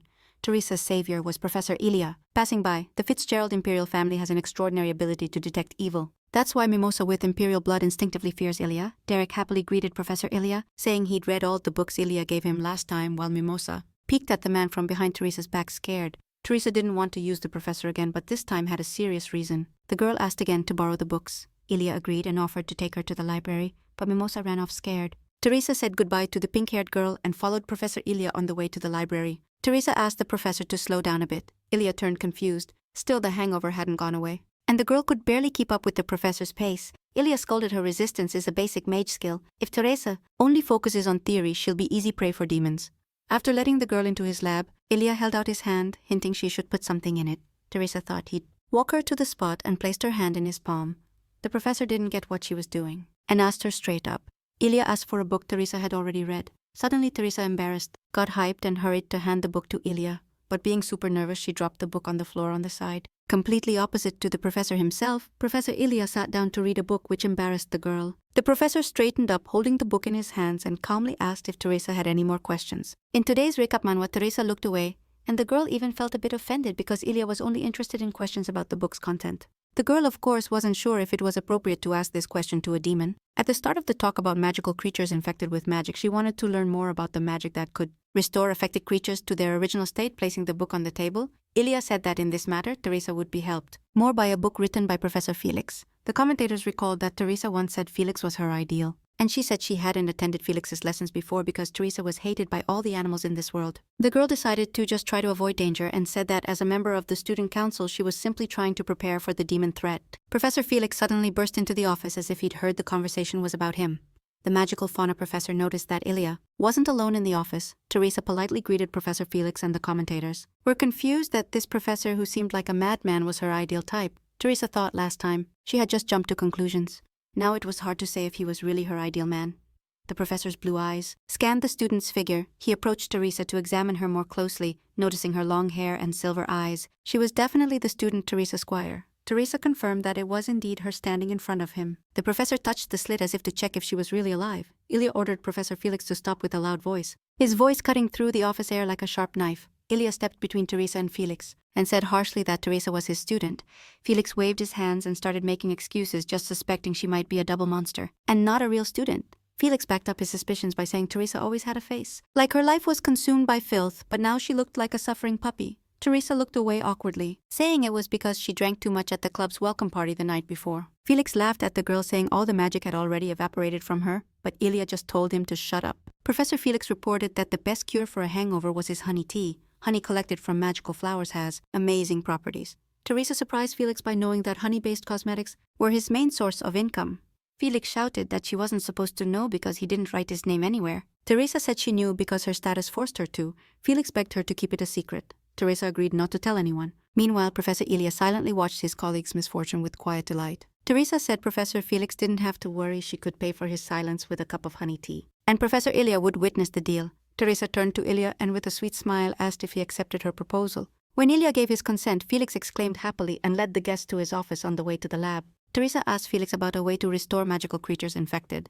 Felix was glad the girl was finally interested in his topic and suggested she enroll in his course. In fact, at this academy, the whims of nobility mean more than all the rules, so Teresa can easily change her major even mid-course. Teresa was embarrassed that Professor Ilya walked behind her, but Professor Felix didn't care. Happily leading the guests to his lab, Professor Felix invited the guests to his lab, opened the door, and a dark-furred animal came out to greet them. Teresa was scared. She clearly remembered that all animals hated her, not just magical ones. The golden magical aura of the beasts told Teresa they were indeed magical beasts. This is bad. Teresa and the magical creatures had the worst compatibility, so the girl quickly backed off. The black bear growled menacingly, giving off a magical vibe. The animal jumped on Teresa. The girl froze in fear. She was about to die. This beast was tearing her apart. The beast was almost on Teresa. The girl felt ghostly teeth on her neck and covered it with her hands. The bear was charging at her and she shut her eyes, bracing for a quick death. But honestly, the animals just wanted to get to know her better. They knocked her down and started licking her. Teresa was stunned, not understanding what was going on. In theory, the animals should hate her. Professor Felix ran over almost immediately, forgetting he had unleashed the animals. Felix's magical beasts usually don't attack people because they're super smart. Teresa wanted to ask the professor something, but the white wolf's licking wouldn't let her get a word out. Two little pink bunnies settled in Teresa's arms, waiting their turn to be petted. The professor's eyes literally reflected Teresa's abilities as an animal mage. He told Teresa straight up that, without a doubt, she was a genius in the magical creatures field. Teresa was baffled and looked at the professor. She didn't have the skills needed to communicate with animals. See, only a few mages can control magical creatures. You gotta have exceptional innate power and a special compatibility with these creatures, the professor told Teresa, asking her to change direction. Right now, Teresa doubted she could become an animal mage. She asked if the professor was sure about his call. Felix trusted his judgment and suggested Teresa give it a shot. The girl decided it was impossible because magical beasts usually bared their teeth whenever she got close. Teresa doubted the animals would obey her, but she tried anyway. When she was told to sit, the white wolf sat immediately, wagging its tail happily and looking at the girl. When told to lie down, the wolf dropped to the ground right away, tongue out. When asked for a paw, a white paw with claws was placed instantly in Teresa's palm. Teresa was shocked. This was way beyond what she expected. But Professor Felix expected this. The animals obeyed her despite no magic contract. Ilya overheard a convo between a colleague and a student. Felix found out he had bad grades in attribute magic and once again strongly recommended he change specialties. Suddenly, Professor Ilya's strong hand landed on Teresa's shoulder. Felix was surprised by Ilya's reaction. He was a bit confused. Professor Ilya stepped between Teresa and the magical animals, unhappy with the animal professor's proposal. The magical beasts immediately backed off Ilya. Being magical creatures, they apparently instinctively felt the threat coming from the big demon. The professor coldly stared into the stunned Felix's eyes, glancing at Teresa standing behind him. Ilya clearly stated the girl was his student, and he had no intention of losing her. Teresa thought it was a sign of sympathy from a character with a red heart. Felix defended his opinion that statistically very few mages succeed in elemental magic, and in his academy only Ilya himself and student Clyde do, and Teresa was just a mage who made the wrong call. Ilya didn't back down. Teresa started showing success in elemental magic. Professor Felix offered Teresa a double major, but the girl decided it was better not to change anything, since she was already in her last year. Teresa's attention was caught by a whimper, one of the magical beasts nervously licking her hand. Teresa realized the animals thought she was in danger and wanted to save and protect her from the demon. Felix reported that the animals hadn't acted this lively in a long time. They'd recently been worn down by magical darkness but had just returned to normal. Professor Felix happily said Teresa's presence had become like medicine for them, shaking the lethargy from their bodies. The commentators explained to Teresa that what was happening was because her soul actually didn't belong. In this world, beings with sensitive natures are especially tuned into pure thoughts and the Creator's real love. When the Creator puts genuine love into the world responds with recognition and favor. Now Teresa got it. She felt some kind of emotional connection between her and the animals, but didn't think it was because she was the Creator. She was pleasantly surprised that the magical creatures could sense her good vibes. Magical creatures tainted by dirt dissolve into darkness, their eyes glowing with a scarlet shine. The animals turn into legit monsters, and Teresa felt uneasy for having created such a painful reality. Teresa pressed her forehead against the magical beasts and apologized. She didn't want them to suffer like this. Now she understood something super important: not just magical beasts, but mages also feel the purity of her soul. Raoul wrote her a note because he feels for her the same way these animals do. Professor Ilya told Teresa the conference was about to start and it was time to head out. Felix stopped Teresa for a sec and handed her the book she asked for, saying she could return it any time, but it'd be better to bring it back soon. Teresa was still hyped about getting a book on the topic she cared about. Ilya noticed the girl's thoughtfulness. He thought she was considering switching majors, but Teresa quickly shut down that idea. Ilya explained that magical beasts are insanely sensitive, so much that no human could ever replicate the exact frequency of their magic. Despite their power, they're super hard to control, so only a few dare to explore them. So if Teresa picks the magical creature's realm, she could easily snag wealth and fame along the way. Ilya noticed Teresa had crazy compatibility with magical creatures. If she switches her major, she'll definitely max out her talent. Teresa agreed with Ilya. But her goal isn't to become a top-tier mage. Teresa quickly reassured Professor Ilya she'd rather earn his respect. She just started leveling up her magic and stats. In her opinion, it's a super fascinating topic with endless possibilities. The sincere advice from the court really surprised Ilya. The professor and student spent the rest of the way to class in silence. Teresa realized keeping up with the professor wasn't so tough anymore. Most likely, Ilya was deliberately matching her walking pace. Teresa pulled up the character's sympathy level indicator, and while she had time, decided to check it out. What she saw shocked her, but also made her happy. The sympathy level with Ilya had risen to 2 hearts. The constellations are noticing changes in her favor. No wonder Ilya was way softer with Teresa now. Most constellations would ship a happy ending with Ilya. Teresa was pleasantly surprised that the sympathy level was already this high. It went up way faster than she expected. Even if you play as Livy, on hard mode you need at least 20 encounters to get 2 red hearts. But Teresa met with Ilya way less. Did she really do something important for the guy? Oh, she wondered. Maybe it was because of her interactions with magical beasts. Originally, magical beasts lived in the celestial world, but centuries ago, a demon made rifts through them to Earth. Angelic magic is like a delicacy for these creatures. Ilya, who back then had archangel wings, easily subdued them all, most likely. It's because of the kindness of the magical beasts Ilya met before that his sympathy level increased. Out of nowhere, Ilya said a long, wordless stare is either flirting or an insult. But neither is appropriate for a student when talking to a professor. Turns out Teresa had been staring at the professor's face the whole time. The girl hurried to fix the mistake, switched to sweet talk mode, and asked if the professor had done something different today. Teresa's compliments. Worked well up to this point and should work again this time. A slight smile bloomed on the professor's stern face. He didn't believe the girl, but Ilya still thought it was flirting, which made the girl super embarrassed. When Ilya opened the classroom door, she called Teresa a really brave girl. Not everyone would have the guts to flirt with a teacher. The commentators were all in on Ilya's ending, but Teresa flat out denied any romantic hints a servant you see walked through the academy grounds. The Duke of Squire donated a fat sum for the academy's needs. The teachers took it as a sign things were about to get better. The students were more hyped about another piece of news. They were buzzing about the fact that Demian had been assigned as Teresa's magic bodyguard, and the Duke himself showed up for the appointment. But they had even bigger news. Teresa had joined the student council. The commentators pointed out Teresa had gotten insanely popular, but the girl herself didn't really need that kind of hype. All because of gossip that spread faster than wildfire. Now some annoying folks started pestering her. The girl hid deep in the garden. Lately, Teresa hadn't had much appetite, but if you think about it now, she actually does. The girl's headache disappeared. Before, Teresa's head wouldn't stop hurting. Last time she even passed out in the library. But someone carried her to the couch. She doesn't remember a thing from when she fell. The commentators told Teresa, there's something called possession syndrome, and she agreed it sounds like a legit diagnosis. Being obsessed with an item isn't something you can just chill with. Back then, when Teresa was stressed, she hid in the archives. That explains why Teresa was stuck in the library for so long. Either way, she's glad everything's chill now. The girls approached someone. The brunette was called out. She turned around and saw a familiar figure in front of her. A dark-haired girl with glasses on her nose greeted Lady Squire. Teresa surprised the girl by remembering her name. Turns out it was Lainey Rose, a side character created by the dev team to help Libby, who if developed right could craft unique alchemy items. Usually the line is in an abandoned building, so she heads that way. Lainey coughed dramatically and asked to be let through. Teresa noticed Lainey was scared of her. Not surprising, Teresa is basically a psycho who can't stand plebs daring to cross her path. Lainey's stomach made an embarrassing noise. She blushed and rushed to explain she hadn't eaten yet. Teresa remembered Lainey was a poor student in the game. In today's Reca Manhwa, so she didn't always have cash for food. Teresa got up from the bench and walked over to Lainey. The poor girl almost turned gray at the gesture. Teresa calmly handed Lainey her lunch, catching the younger girl off guard.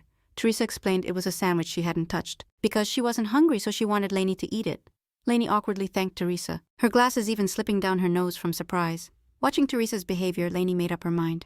Noticing Teresa sitting on the bench, the girl asked if Teresa was into magical beasts. Teresa shared her worries with Lainey. The problem of magical beasts eroding under the influence of darkness was getting worse. The longer it lasted, the more unprepared communities suffered. Lainey was shocked Teresa was thinking about others besides herself. Lainey recommended a magical plant encyclopedia to Teresa. It had lots of illustrations, making it easier for Teresa to read. Teresa smiled sweetly at the girl and thanked her for the idea. Lainey turned out to be really kind despite her tough look. Lainey felt embarrassed. She didn't think she deserved thanks for such a big favor, especially not from the high-ranking lady like Teresa. Lainey reported that knights had been sent to the Panchi village. Teresa immediately remembered that was the village where Demian lived and the mission would last a month. Turns out Lainey was from that town too. Her mom was super happy to see the knights. Lainey knew firsthand the knights were there and that the village was under the Duke of Squire's protection. Teresa realized Lainey was thanking her for protecting the village. Teresa smiled and those around her felt embarrassed again by her grin. Teresa called Lainey cute, which made the girl feel super embarrassed. The girl decided to dip before showing any more shame. Teresa told her to be careful and decided to handle urgent business during the downtime. And she got thrown back down to 100th place. Time to get back on the bus if she really wants out of this world. If the constellation loses interest in her stream, Oswald can do whatever he wants with her. Teresa, scared, hugged herself, hoping to calm down. But she figured it was worth putting her worries on hold. Teresa stepped into the student council office. Today was the first meeting of the year. All the student council members, including Damien and Clyde, were already waiting in the office. Teresa swallowed her nerves. The only free spot left was between Damien and Clyde, two people she didn't want to cross paths with. Damien invited Teresa to sit in the only open seat. Teresa screamed mentally, like even in dating sims they don't do this couch situation. The commentators joked it was a love triangle. Teresa shook off those thoughts. What kind of love triangle? Clyde didn't even look her way. Clyde, as student council president, kicked off the meeting. The main issue was that the council was getting more and more reports of magical beast erosion near the capital. Fear among the common folk was growing daily and it was impossible to ignore. Those villages left without noble house protection needed either expanded safe zones or more guards to at least prevent accidents somehow. Lady Teresa set an example by sending a cavalry order on behalf of her family to the village of Panchi. However, Damien reported that with this approach, protected areas would expand indefinitely. And the Empire's budget isn't unlimited. You can't just throw money around everywhere, no cap. Damien didn't say it outright, but made it clear it was time to stop the nonsense and focus on the root of the problem. One council member said Lady Teresa's family had enough cash to help out perfectly. The student council's activities directly affected Willow House. Wouldn't it be an honor to get involved? Another member echoed the blonde's thoughts. The Squire family really had the funds to double the safe zone, and if they sponsored it under President Clyde's name, everyone could share the success. The brunette looked skeptically at the younger members. If she were the real Teresa, maybe she'd be happy, but now she had nothing in common with Clyde. Clyde slammed the table, pissed. These useless creatures dared to mess with the sleeping beast. He said clearly but angrily that those now saying it was possible to expand protection zones would do it at their own expense. Each person's contribution would be like a donation to the Squire Foundation. The younger members immediately panicked. It was a scholarship fund donation, a way too high amount. Clyde glared at them threateningly. He ordered them to shut up and asked if they really thought their previous speeches were fair. The youngest student stepped back, intimidated by Clyde's power and status. The younger members started making excuses but couldn't find the right words. Teresa wondered why Clyde would side with her. Teresa's got a mission again. She needs to earn the respect of the younger council members or she's out. She noticed the game balance was clearly off, but there was nothing she could do. Teresa noticed the blonde Dorn guy was bold with his statements. She smiled sweetly. The propaganda to boost the Squire house's influence was info worthy of reporting to the emperor. The Valhalla Student Council is basically a private army securing control over the heirs of aristocratic houses, which is a powerful political lever. To maintain this structure, a beautiful legend was created: the Student Council. Teresa noticed the blonde Dorn guy was bold with his statements. Teresa smiled sweetly. The propaganda to boost the influence of the Squire house was info worth reporting to the emperor. The Valhalla Student Council is basically a private army that keeps control over the heirs of the aristocratic houses, which is a powerful political lever to hold power. To keep this structure a cool legend was created: the Student Council is now the emperor's right hand in public affairs. At the same time, all council meetings and activities are detailed in reports for the imperial court, so the squire's words will be passed on accurately to the ruler. Teresa stared hard at the idiot, squinting her eyes. The girl stood up from her seat and threw the book on the table. Also, if anyone finds out about expanding the safe zones, it could be misread as a turf war between the Willow and Squire houses. Everyone knows the beef between the Willow and Squire families, but if the imperial family gets involved, things are gonna change big time. Teresa called him dumb for daring to talk smack about the empire ruled by His Majesty the Emperor. The emperor hates any disrespect to his power and sees it as straight-up treason. The noble house whose member disrespects him will be wiped out. Teresa crossed her arms and listened with satisfaction to Dawn's explanation. The blonde dude literally begged Teresa to let his dumb words just roll off her back. Mission accomplished perfectly. Now the meeting can go down without any unnecessary drama. Teresa sat calmly in her seat. But one thing confused her: it wasn't exactly Teresa's style. Damien was hyped, and Clyde glared at the girl with pure rage. Suddenly, the student council office door swung open and a student rushed in. The young guy announced that demons had just attacked the town of Dubros. The death toll had already passed 10, so urgent backup was needed. The principal personally ordered the student council to handle it, and the students immediately jumped into action. Clyde, Damien, and Teresa rode out to the town on horseback. Teresa had to blow all the coins she earned on this quest. Horseback riding turned out to be an expensive thrill. Clyde started roasting the girl. Teresa hesitated at the start of the trip and time was tight. Meanwhile, Teresa spent way too much time trying to learn how to ride while the guys waited. Teresa frowned and moved away from Clyde. She'd never ridden before, and Clyde was way too impatient. Teresa laughed off Clyde's words, joking she'd forgotten how to ride, but Clyde clapped back, calling her stupid. Teresa moved ahead a bit to avoid Clyde's shade, and at the new spot Damien noticed her. Damien kindly told Teresa that if anything like this happened again, she could always hit him up. Teresa felt a little embarrassed and turned to the friendly guy.